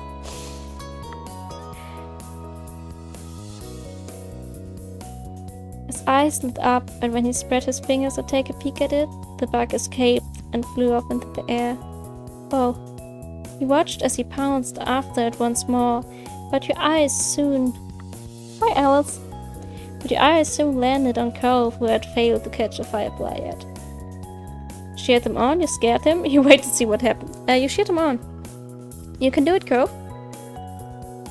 Cove smiled and you gave him a thumbs up, watching intently to see what happened next. While Cove returned to hunting fireflies, you settled by lying back against the soft grass, watching the poppies swaying around you and the fireflies hovering against the vast sky. Leaf? You lifted your eyes to see Cove return to your side. His fist was carefully closed. You stretched it out to the front of your face. You noticed a small glow coming from in between his fingers. I got one for you. Wow, what now? The hand disappeared up and over you. This! You could tell from how he moved and his face that there must be a firefly on the top of your head now. You laughed. And it probably flew off, you thought. That made you laugh more. Thanks, Cove. Come on! Leave! Cove, get up here! We're gonna have a race! The shouting caught you off guard. It had been quite a while since you heard from Lizzie or Sheila. Glanced over to see them both standing on top of the hill again, Lizzie beckoning to you with quick hand gestures. If she was like that, you knew there wasn't much room for disagreement. Up the incline you went. From the corner of your eye you saw Cove was coming as well. You didn't care for Lizzie a lot, so you thought you might be intrigued just by the idea of a race. Hi! Oh, Hi, Cove, you can't roll down the hill. You could hurt your arm again. You be the referee for the rest of us. As Lizzie pointed this out, Cove froze in place. Oh, it was that kind of race. He frowned down at his cast. It was the second time it got in the way tonight. What? Yeah, you watch and see who gets to the bottom first. That's important, got it? I guess. The cast was sturdy. If he was careful, he could have done it. Lizzie might have just been looking for a reason to make someone else the referee. But it was already decided. Got into position for the race. I start with Cove. I'm gonna do something else. Let's race. Satisfied with this, Lizzie moved to lay down, and Sheila did the same. Cove stood slightly to the side to get the better vantage point. It seemed like he was taking his newfound referee duty seriously. Countdown. You quickly got into position as well, resting on your side in the grass and tucking your arms over close to your chest. 3, 2, 1, go! The three of you took off, letting gravity do the work and rolling at high speed towards the bottom. You squeezed your eyes shut, the delighted laugh leaving you and consequently lowering a few blades of grass into your mouth. You sputtered, reaching up to wipe them away. It threw you off balance and sent you careening sideways. Oof. Heck. Everyone started to close together, because the slight turn made you then Shilu and then Lizzie collide into a heap. You tumbled down the last few feet in the pile. Shiloh's elbow was in your stomach and you were pretty sure Lizzie's hair was in your mouth, but you had survived. Perhaps it wouldn't have been safe for Cove after all. You could hear him laughing in the distance. When you opened your eyes, you saw the starry sky above and Cove still on top of the hill, staring down at the three of you with an amused look on his face. Hey, cool crash. I think Shilu was the first one at the bottom. That didn't count. We need a redo. Kids, it's time to come in. No. You sighed, knowing it was from contempt and desperation, and closed your eyes again. It had gotten late and was beginning to feel just a bit chilly as you made your ways down out of the hill, but that cold air hadn't dampened anyone's spirits. The four of you walked back home together, side by side, down your neighborhood street, discussing the evening, with each person trying to prove that they were the one who caught the most fireflies. You knew that whoever really did catch the most didn't matter much. Anyway, all that mattered was that you all had a good time. We'll be back in a few minutes, you sure? But judging by the smiles on everyone's face, you did. We still have 4 more moments to go for this childhood stage. This is one. Which kind of sheet are we saving our stuff on?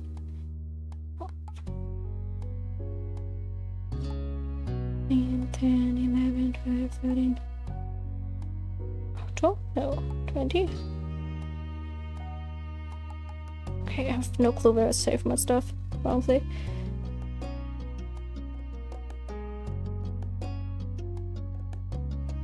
And drink something, then we can go into the next moment.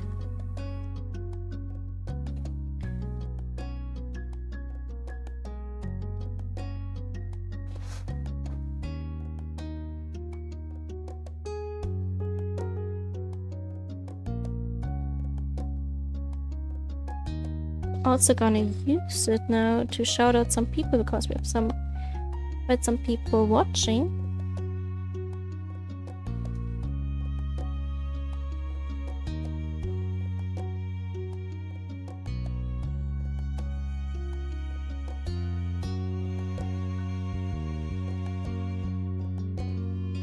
Shout out to Soda Coda. Go follow them. And I can get a shade for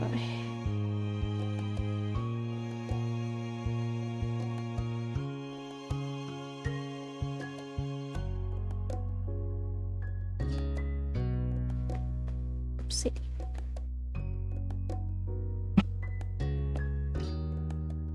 Some shoutouts. Someone else who I didn't shout out yet who's streaming and said hello? I think so. Check out my friends.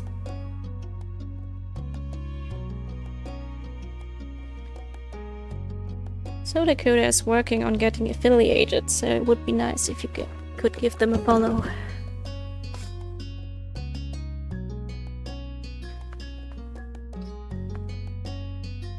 Oh shit, we're playing the same game. Funny.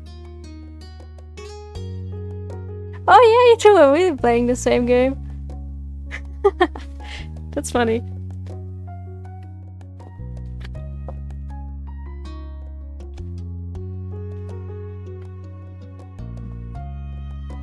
Such a coincidence.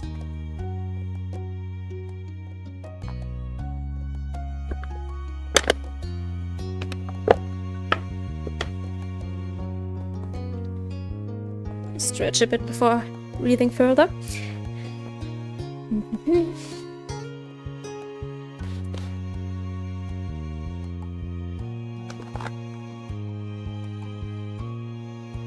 I think we have so many viewers today.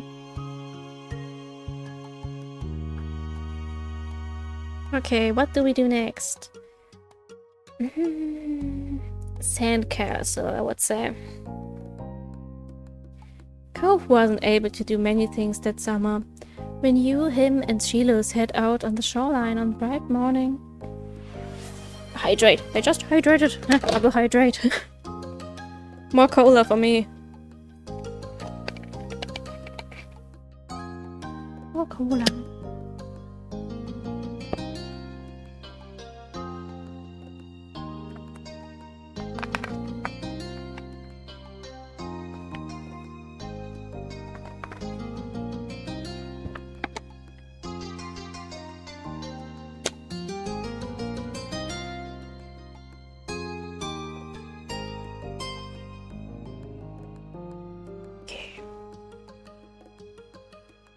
Cove wasn't able to do many things that summer. When you, him, and Shilos head out of the shoreline, one bright morning he would tell he wanted to be in the water. But there was no way he would swimming anytime soon, not with his cast. The waves washing a single shell to the shore, glittering in blue. Another reminder of the place he couldn't go. From what you heard about Cove's old life so far, in tiny pieces and fragments, you could tell that he'd do anything to be able to get the cast off. Like make a pact with a witch or something, just to get it off his arm. He thought about how this summer last year must have been totally different from this, with his old home and his mom and dad. But now he was here with you and Sheila and Lizzie and everyone else, and he couldn't even go in the sea. This town wasn't bad, it had all your favorite things in it, but sitting there on the same beach you'd grown up on, you could understand that not everybody else felt the same way about Sunset Bird as you did. You watched him from the corner of your eye quietly, and you finally said aloud what you had been pondering. I wish I could go in. The water? Yeah. Oh, I'm sorry, you're gonna be able to do it soon. Cove only sighed in response. Apparently soon wasn't soon enough. It's so pretty, the ocean. And huge. There could be anything out there, like mermaids. Yeah! Mermaids aren't real. I wish you didn't have a cast. I don't really care. I'm fine here on land. Swimming might be fun if we could.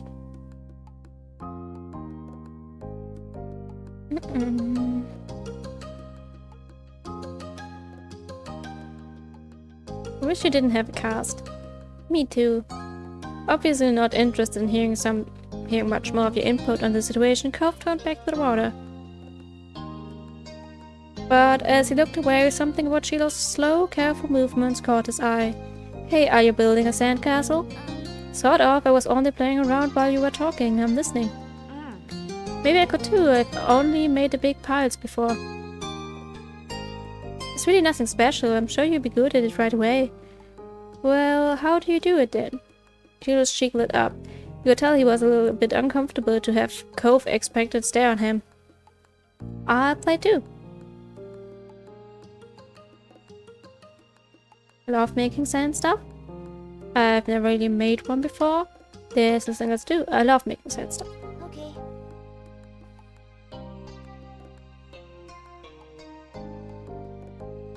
He put his hands back to his seashells and sand and nodded. I don't do a lot here, so I like to get a house started. She was focusing more intently than you ever seen him, guided Cove through his process. You happily used your own method. It didn't take long for the three of you to each have humble structures prepared. That's all, kind of. You can do anything now, like make it bigger, add some seashells, carve a pretty pattern. I bet you have great ideas. Okay. I'm gonna make it bigger. Mine is gonna be a real castle. Cool, this is gonna be a house. Looking at the base of your sandcastle, you decided to make a castle. Looking at the base of your sandcastle, you decided to build a fancy castle. The better part of the next house was spent focusing on your own work. The boys were the same. Even Sheila didn't sneak as many peeks at everyone else as he usually did. You finished shaping before either of them did, glancing up from what you built. It seems you got done so fast because they already searched around for extra decorations. Sheila had grabbed most of the really interesting stuff, and Cove had a lot of shells. But there were still options. The first thing she reached for was a red buttercup, blue seashells, green piece of sea glass, or like sea glass. It was the best fit for your castle, you decided. It was see-through and sparkly, so you put it in a funny place where it'd take a second look to see it. Pleased with your result, you finally took a proper look around and wasn't focused on the sand itself. Both Cove and Sheila seemed super immersed still. You knew you could probably sneak a peek at either one's work. I decided not to. You instead watched some clouds go by. The silence was then broken. What's on top of yours, Sheila? You peeked closer and discovered something shiny sticking out of Sheila's sun chimney. Oh, it's just a gum wrapper. It looks like smoke. Neat. It's good, that's smart. Yeah, I didn't think of that. I guess I don't see it. You should be an architect. Kinda looks more like a worm. Yeah, I didn't think of that. You really know a lot about this. Sheila smiled without a word. And that was that for the current topic. Leave, can I see what you did? Sure. You scooted just a bit nearer and began surveying your work. The castle you built was pretty impressive. All things considered, it had archways, tall walls, and even a little moat circling it. You would probably save living there. Maybe your moms were the queens. Sheila quickly decided to jump in the new conversation. Hey, Leaf, what did you do? This is my castle. Sheila didn't look so happy anymore. You built castles? Yeah. Oh, that's neat how you guys match. It's a bad we didn't all do it. Next time we should. Wouldn't that be boring? If something is the only one of that thing, it makes it special. Yeah, for sandcastles and stuff. People too. My dad always says how everybody's their own man, a real individual. I don't think I'm very special. Why? Why not? Nobody else is you. Sheila simply shook his head.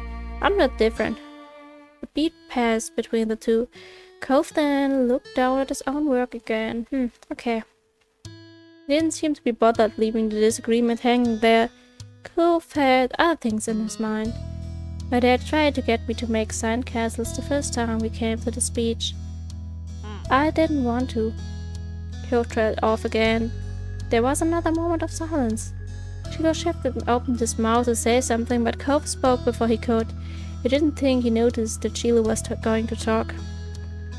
Hey, do you know what happened when your moms met my dad, Leap? Waited to see if Sheila would say that what he wanted to. When he didn't, he considered Cove's question. I wasn't there, they didn't tell me. I just remember it happened when I met your dad. Mr. Holden had been a weird stranger then. Well, he was still kind of strange. No other parent acted like him, but you knew him better at this point. Now that you thought about it, it made a lot of sense that Cove's dad talked to him about people being unique. You were pulled from your thoughts when Cove continued. Oh well, I was there. I don't think my mom has met your dad. Yeah, I'm pretty sure she hasn't. Leaf's parents and my dad met the same day I met them. I'm gonna say what happened. He should have frowned himself, ducking his head. His head cast a shadow over his face.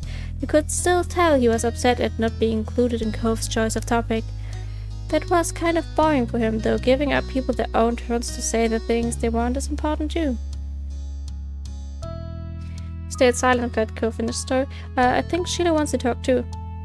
We were talking, just not right now. I'm talking to you, he can listen. His expression barely flickered at the words. He still looked cut off. Cove continued like the interruption hadn't happened. He was determined to tell the tale. When we moved here, we didn't bring a lot of things with us, only some stuff that would fit in Dad's car. We didn't even get the moving truck. I sat in there where Dad brought it all inside. I didn't want to get out cause I knew Dad would make me look around the new house. I really didn't want to do that.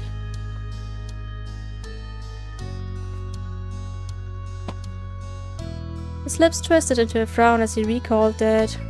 And I saw your moms. They were in the car too and stopped by at your house. I guess they were coming back from somewhere at something. My dad noticed, he waved his hand, then he went over to the front of your house where he started talking to them. I don't know what they said, they couldn't hear it, but he couldn't see me anymore since he was looking the other way. So I opened the car door and left. I wanted to get away and went behind the house. I found those hills there, the ones where we met out for the first time. Cove nodded and stared at you. He stared back. He didn't go on to say anything more. Aren't you going to finish the story? Cove's brow wrinkled like he didn't understand why you were surprised. Huh? That's all that happened.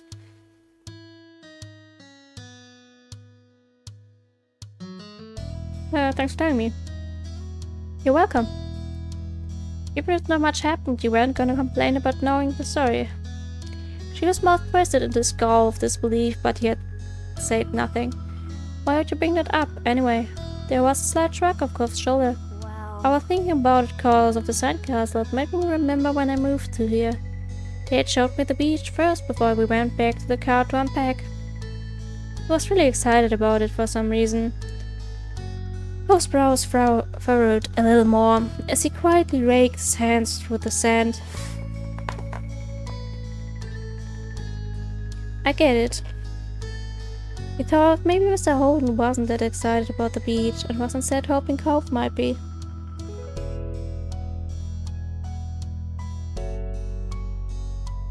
But the line of conversation had come to its end. Even Howard was unnoticed. Some other topic had popped into his head.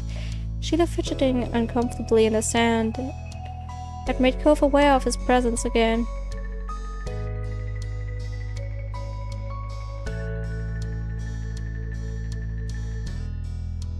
They looked at each other and you could... Oh yeah, nobody redeemed the first yet. Well, I only wonder what this might be about. Hey Chilo. Yeah? Why are you always turning so red, even when nothing is happening? Clearly startled, he jerked back. Neither you or Chilo had expected it to be how he got included in the conversation again. I don't know, I guess. Okay, it's kind of weird. His eyes were wide with embarrassment, his lips twitched, and he was blushing even harder than before. Maybe it wasn't only this, perhaps it was simply the last straw, but it was a big deal to Sheila, a huge deal. He didn't just look sad, he seemed almost panicked. You weren't sure if he was about to cry or run away or what, but you soon got an answer. Why do you wear glasses? Most kids don't wear glasses. Nobody's named Cove. Who asked you to come? Who asked you to come? It was probably just your dad bugging Leaf's family some more cause you don't have anyone else who will ever play with you. Yeah. Cove blinked.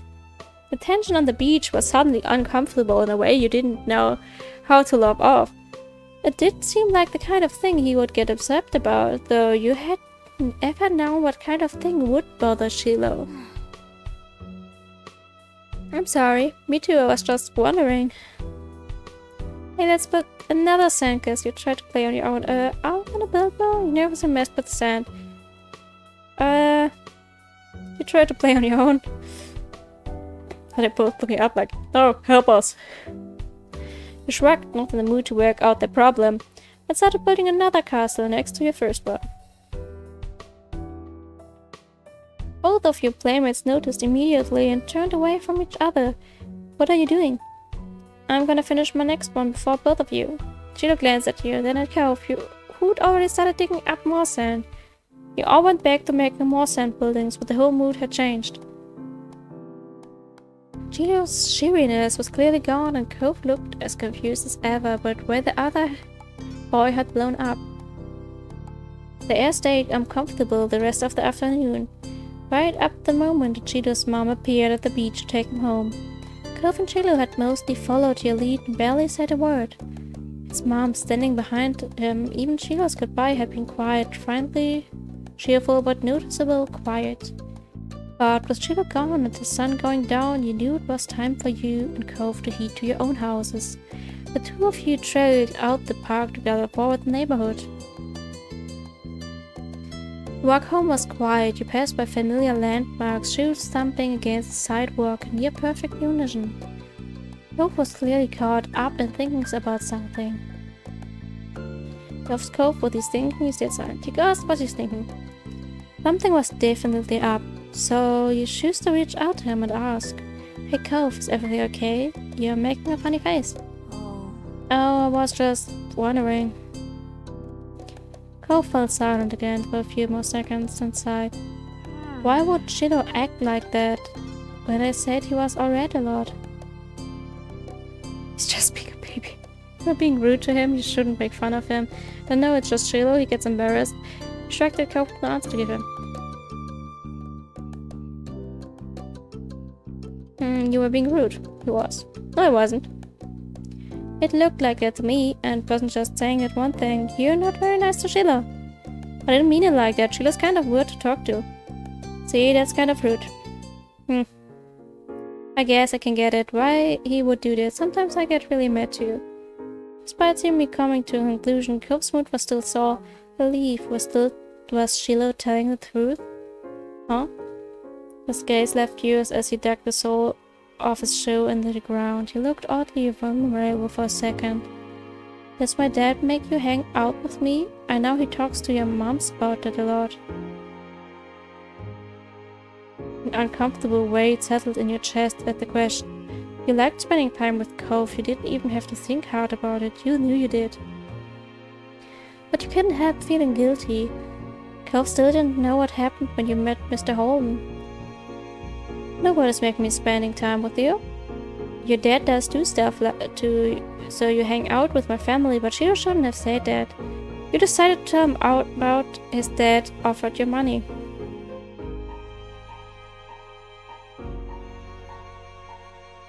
How much drama do we want to have here?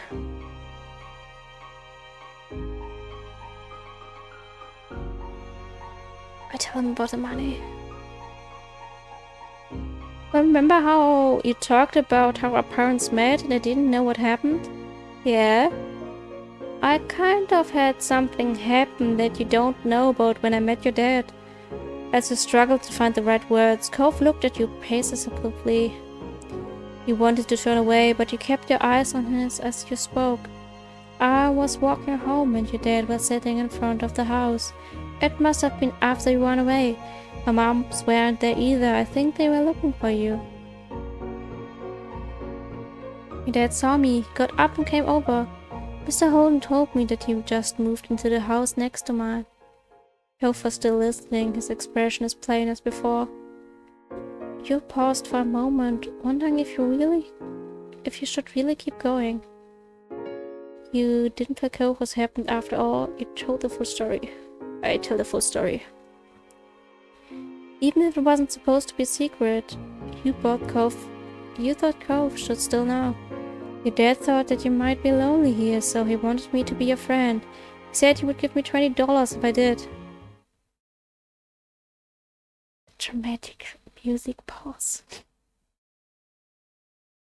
Cove was so still. You thought he hadn't heard you. Then his eyes widened, his mouth fell open, but no sound left them. Silence stretched between you, so tense that it was almost tangible. You shifted from one foot to another and your hands tensed up. Please say something. Instead of speaking, he closed his mouth. His eyebrows bent up, crinkling his forehead. He looked more sad than surprised now. He was going to cry, you were certain of it. I'm sorry, I'm really sorry. Cove raised his hands and brought them up under his glasses, his fingers pressed over his eyes, hiding them from your sight. Then right in the middle of the street, the tears began to fall. His shoulders shook with the force of his sobs. You could glimpse wetness through the cracks of his fingers, slipping down his cheeks. Cove, it's okay. You stepped closer, you placed a hand on his shoulder, touched his shoulder, you stayed by him. You placed your hand on his head. Unsure, you slowly placed your hand on top of his head. Your mommy did that for you sometimes. But Cove shook his body from side to side, rejecting your presence. No. Go away! You flinched at the shout as you stood there, listening to him cry. You felt uncomfortable over the scene he was making, concerned for him, would get him with the money, bad about everything, concerned. You didn't want Cove to be upset, you just wanted to be honest. Oh no, sad boy. Yes, sad boy. Cove continued to weep with a face covered by his hands. Worse, his voice raised in volume. You were frozen in place. The situation was awful and you kept feeling worse every second. Stop being so loud, please, don't cry. I'm sorry, Cove. You hugged him, started crying too. Oh, let's just cry too. You didn't know what to do, but to stop Cove from crying, you began to panic. Before you realized it, your eyes were misting over. Then you were crying with him. You couldn't stop. You heard the door opening and you flinched, expecting to see one of the mean old grandparents preparing themselves to yell at you. This hour, most people weren't around either because they were working down the town. But the grandparents rarely left the house, except for the complaining children making noise in the street. You didn't want Cove to have to deal with that right now. You tried to come up with something you could do for him, for the situation, for anything. But the door that stood open now didn't belong to the grandparents. To your utter surprise and relief, it was Cove's own. His dad was already home. As he peeked out his door, Mr. Holden momentarily looked unsure. Perhaps he had suspicions on the noise outside, but wasn't entirely positive though. A kid crying is pretty distinct, and there aren't a lot of kids. Maybe he didn't want to believe something might be wrong with his son. His face fell as he spotted the source of the commotion. It was pained and it was scared, and it reminded you of the one he'd worn the first night you met Cove. Mr. Holden didn't go down the steps in front of the house. He just jumped right over them and stumbled into a run. He skipped to a stop. Cove bent down on one knee and then solidly cupped Cove's teary face with his hands. What's wrong? What's wrong? Are you hurt anywhere? Cove continued to cry and unable or unwilling to carve out an explanation. Not taking his hands from Cove, Mr. Holden turned to you for explanation, his eyes wide and imploring. He was asking if you made me hang out with them. You did, so I told Cove you wanted to give me money to be his friend. His face to that. Oh shit. The facial expression to this perfect. Fuck. As he spoke, Mr. Holden's chest rose while he inhaled a deep, shaky breath, culminating in a gasp at your final words. What? Why would you? He clamped his mouth shut, shaking his head. He faced his crying son again. No, it's my fault. I shouldn't have done something like that in the first place. He cast his eyes down, sighing. At jail. Should I wait? And wait, don't worry. We wait, because this is such a dramatic moment.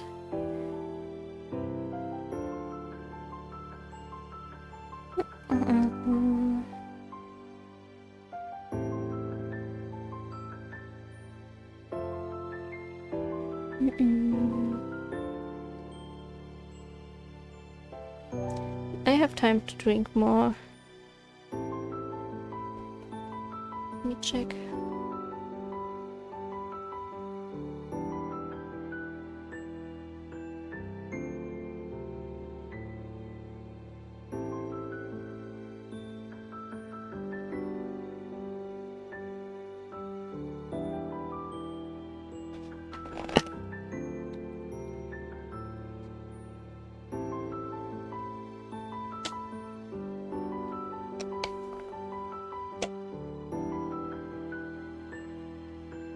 Oh, good, okay.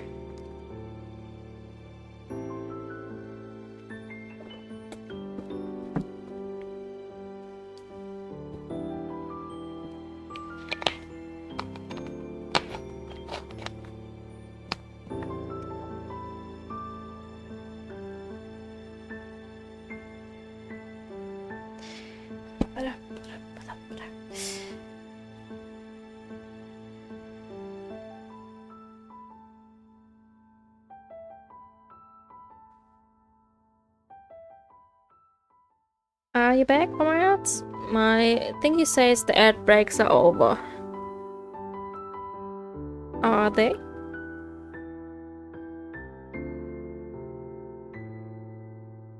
I'm so surprised by the amount of people who watch. Pretty cool.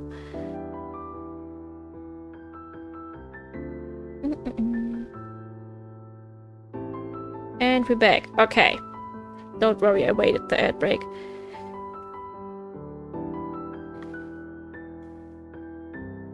He cast his eyes down, sighing. When he next spoke, it wasn't part of conversation anymore. It was barely loud enough for you to catch his words. Leaves only a kid. Tears were still streaming down Cove's face, smiling sadly. Mr. Holden wiped Cove's cheek with a thumb before his brows and looked at the ground. When he next glanced up, his voice was set with determination. Mr. Holden finally took his hands off Cove. He reached for his wallet, confused to stare at the little rectangle that all adults seemed to carry in some shape or form.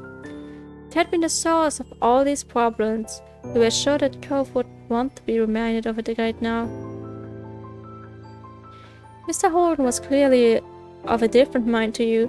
He inexplicably retrieved another $20 bill, rolled it up and raised it to Cove's face. Cove's eyes were hidden behind the tightly clamped fingers, so Mr. Holden poked Cove's nose with the bill. Cove peeked between his hands and grunted as he saw what he had been prodded with. Even if it was surrounded by sobs, you were glad something else had finally left Cove's mouth. Come on. Hey Cove, can you stop crying? I give you this cash if you do. Oh my god, no. My father did that once too. But he didn't offer me $20, he offered me only like 50 cents. And it was like, nope, I will keep crying. I cry louder. And another time my father did that too, but that wouldn't work because he bought me a Nintendo Switch, so... Questionable method to raise your child, though, I have to say.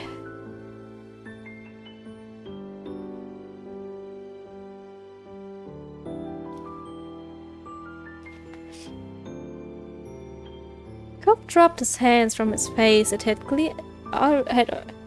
that little absolutely keep crying. It cried louder.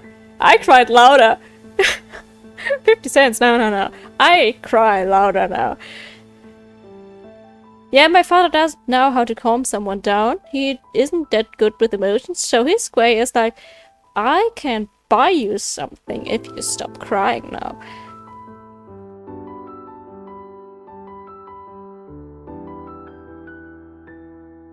The Nintendo Switch did stop me from crying, though.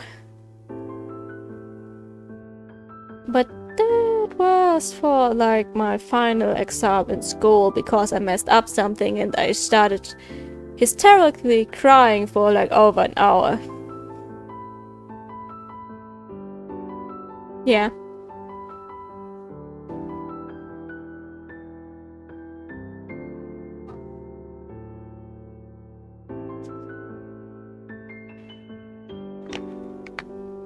I sometimes fake cried in, like, stores, so my father would buy me stuff.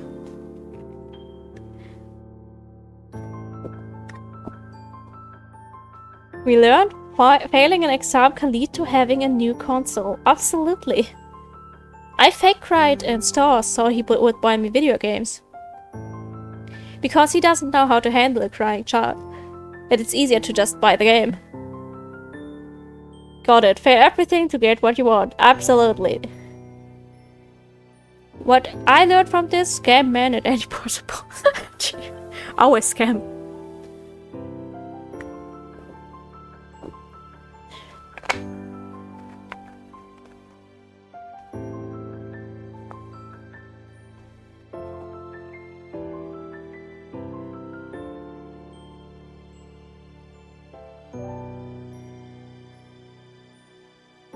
Well, I did pass my graduation exams in all of its togetherness. So I didn't entirely fail. I just failed that exam because I was stupid. Not because I didn't learn enough or anything. I knew every topic, everything that was in the set exam. I was just stupid. Like, that was my biology exam. And it worked that way that you get 2 different exam papers who are clipped together to like 2 paper stacks. And in my history exam, you get to choose your exam. Like, you get 3 options and you can pick a topic. And my stupidness made me believe, oh, I pick one.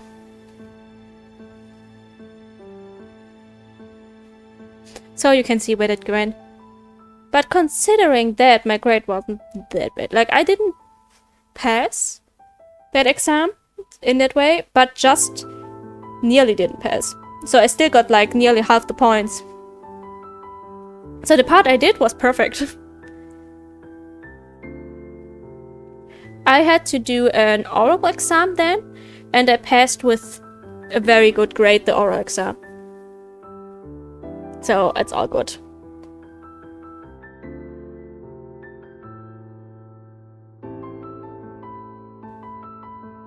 That is an unfortunate circumstance. Damn, yeah, I realized my mistake a few hours after the exam and started hysterically crying. Because I had another exam 2 days later and I was like, I'm having a mental breakdown now.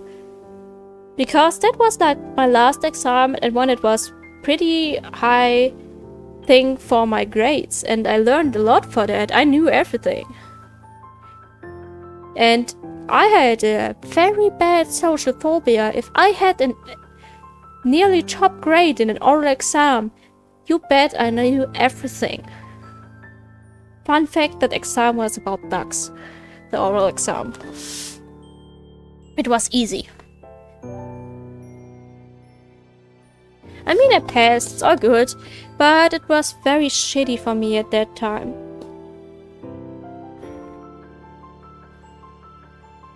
I was pretty embarrassed about it too, because that was a mistake that happened to no one before.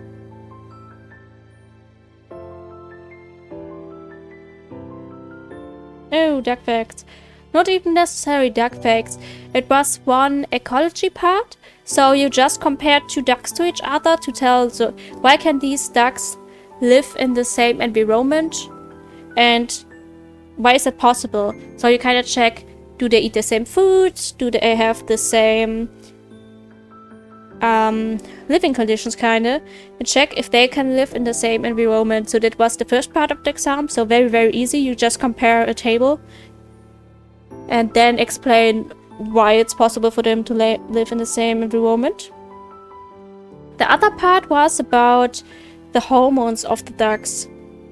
So about the production of those and why it worked that way, because if they don't produce the male hormone, they look like female ducks. And that was kind of the thing.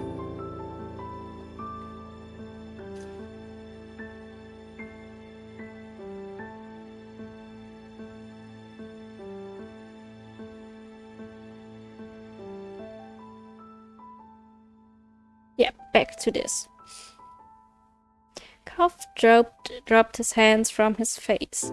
It had already been red and red with tears, but now his features were scrunched up in a scowl.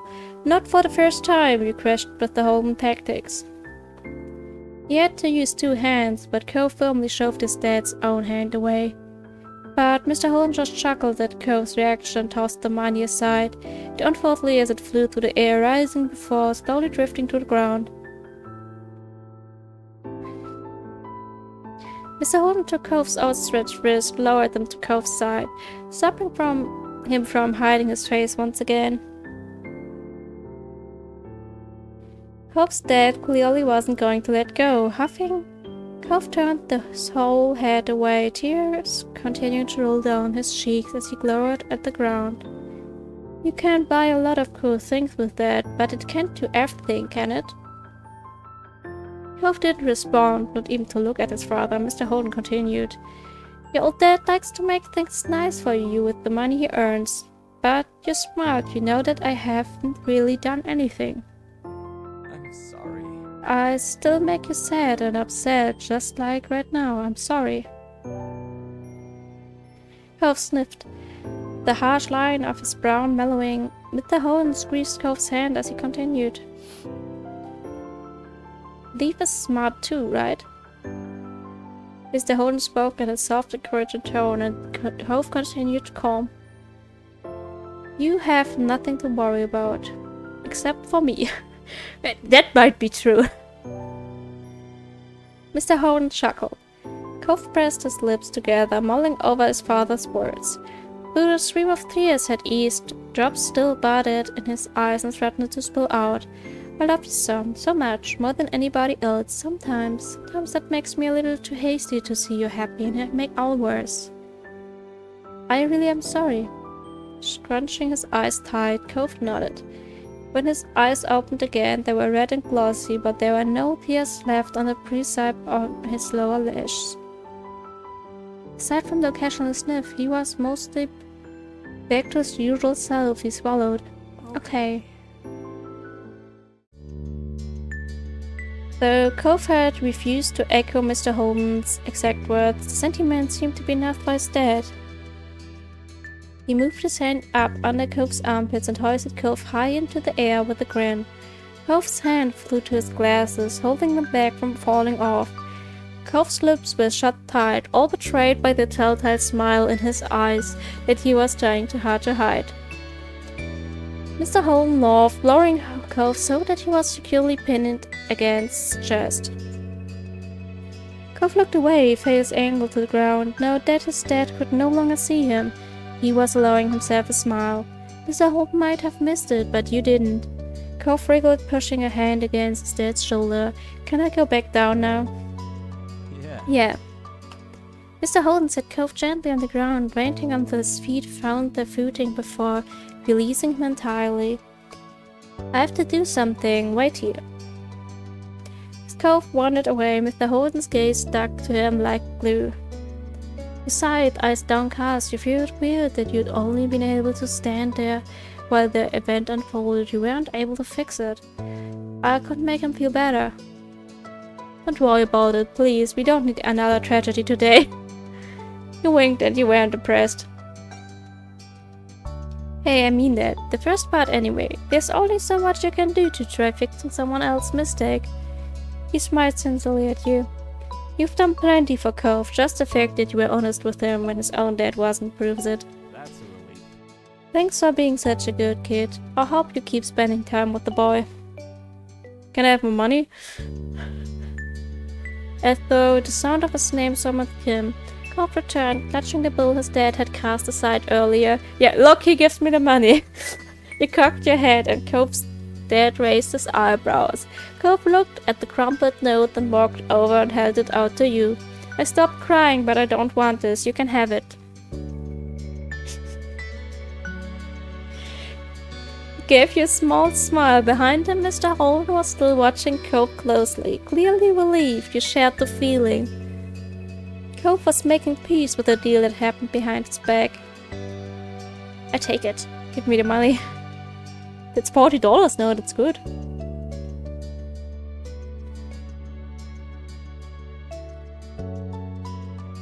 Gingerly you pinched the slip of paper between your fingers and slowly took it from Cove. He continued to smile at you.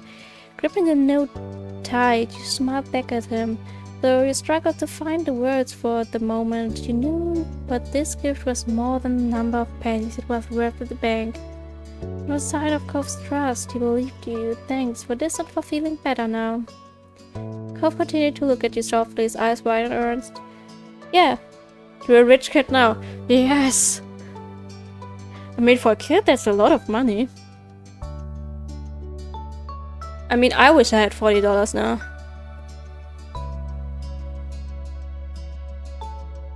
I could buy so much bubble tea of that. $20 for some bubble teas. Why do I not get $20? Considered using the money to secretly buy something nice for Cove. You still treasured the keychain Cove had once bought for you. It would be nice to give him a little gift as a token of your friendship in return. Mr. Holmes stood up, stretching his arm out casually. Well, then it's about time for dinner. Me and the Rookrat need to be going in. You probably should too. I bet your mom wants to see you. Alright. Bye. Bye. Thanks very much. Have a good night and thanks, Leaf. Father and son waved at you. As you turned, there's back home, the note clenched tightly in your hand. You felt lighter. Feel it safe? We also should stop it here for today.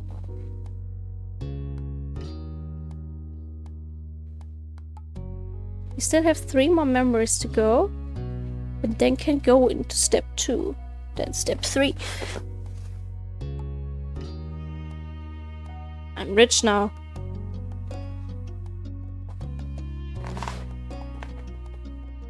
Okay, let's go to the menu.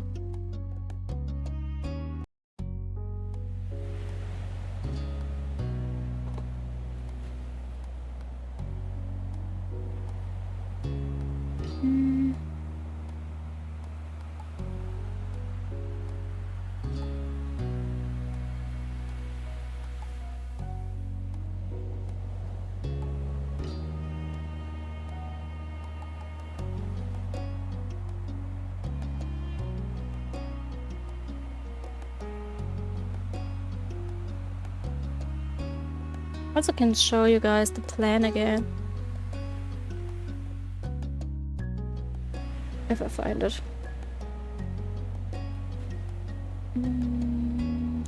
Squares, where are you? Square. Is it the square? This is the one. Okay, let me show. Okay, close the game.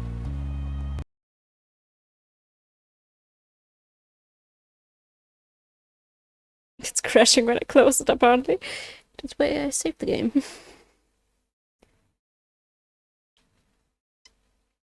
Close it.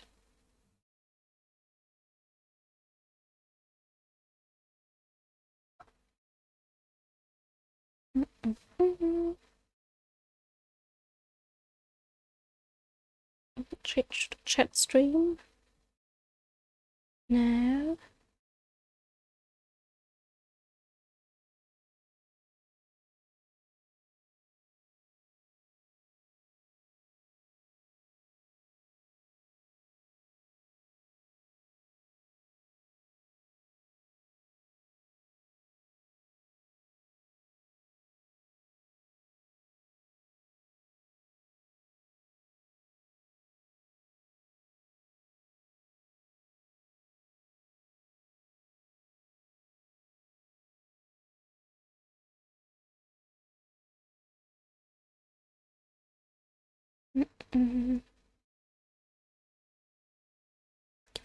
Sure.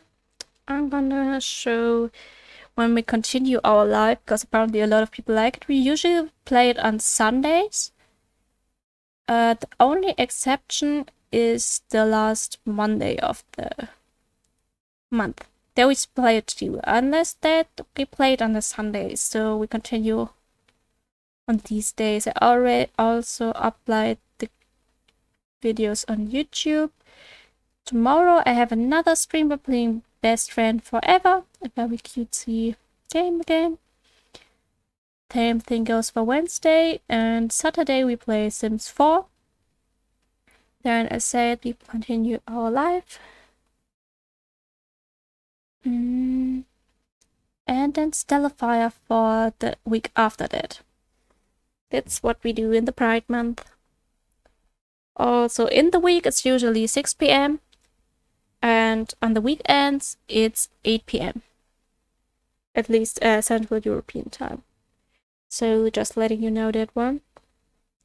I also want to start making educational streams about queer topics, starting like next month probably, because this month is pretty full of scheduled stuff.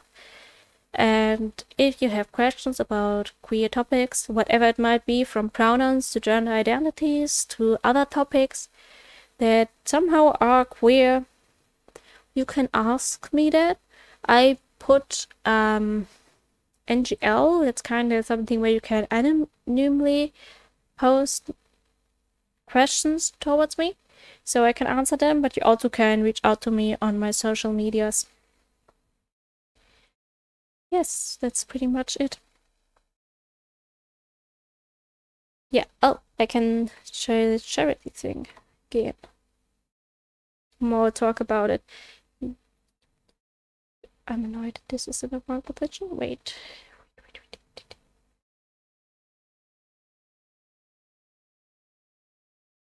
But it's fitting. Yep, that's the link. Thank you for putting the link there. Yeah, you can use the link that Alice Ames mod just sent in there if you have any questions around queer topics, because there you have the option to ask them anonymously. That my DMs of my other social medias are open too.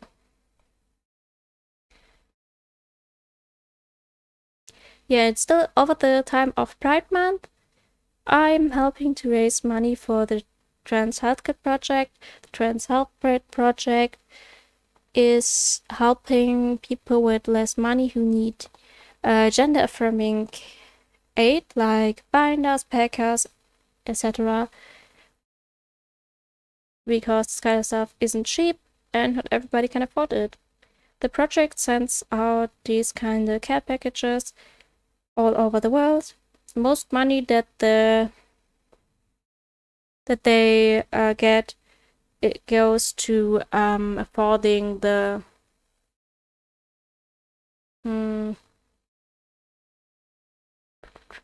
what's the word? The fees for sending it, and some for packaging, because they often get like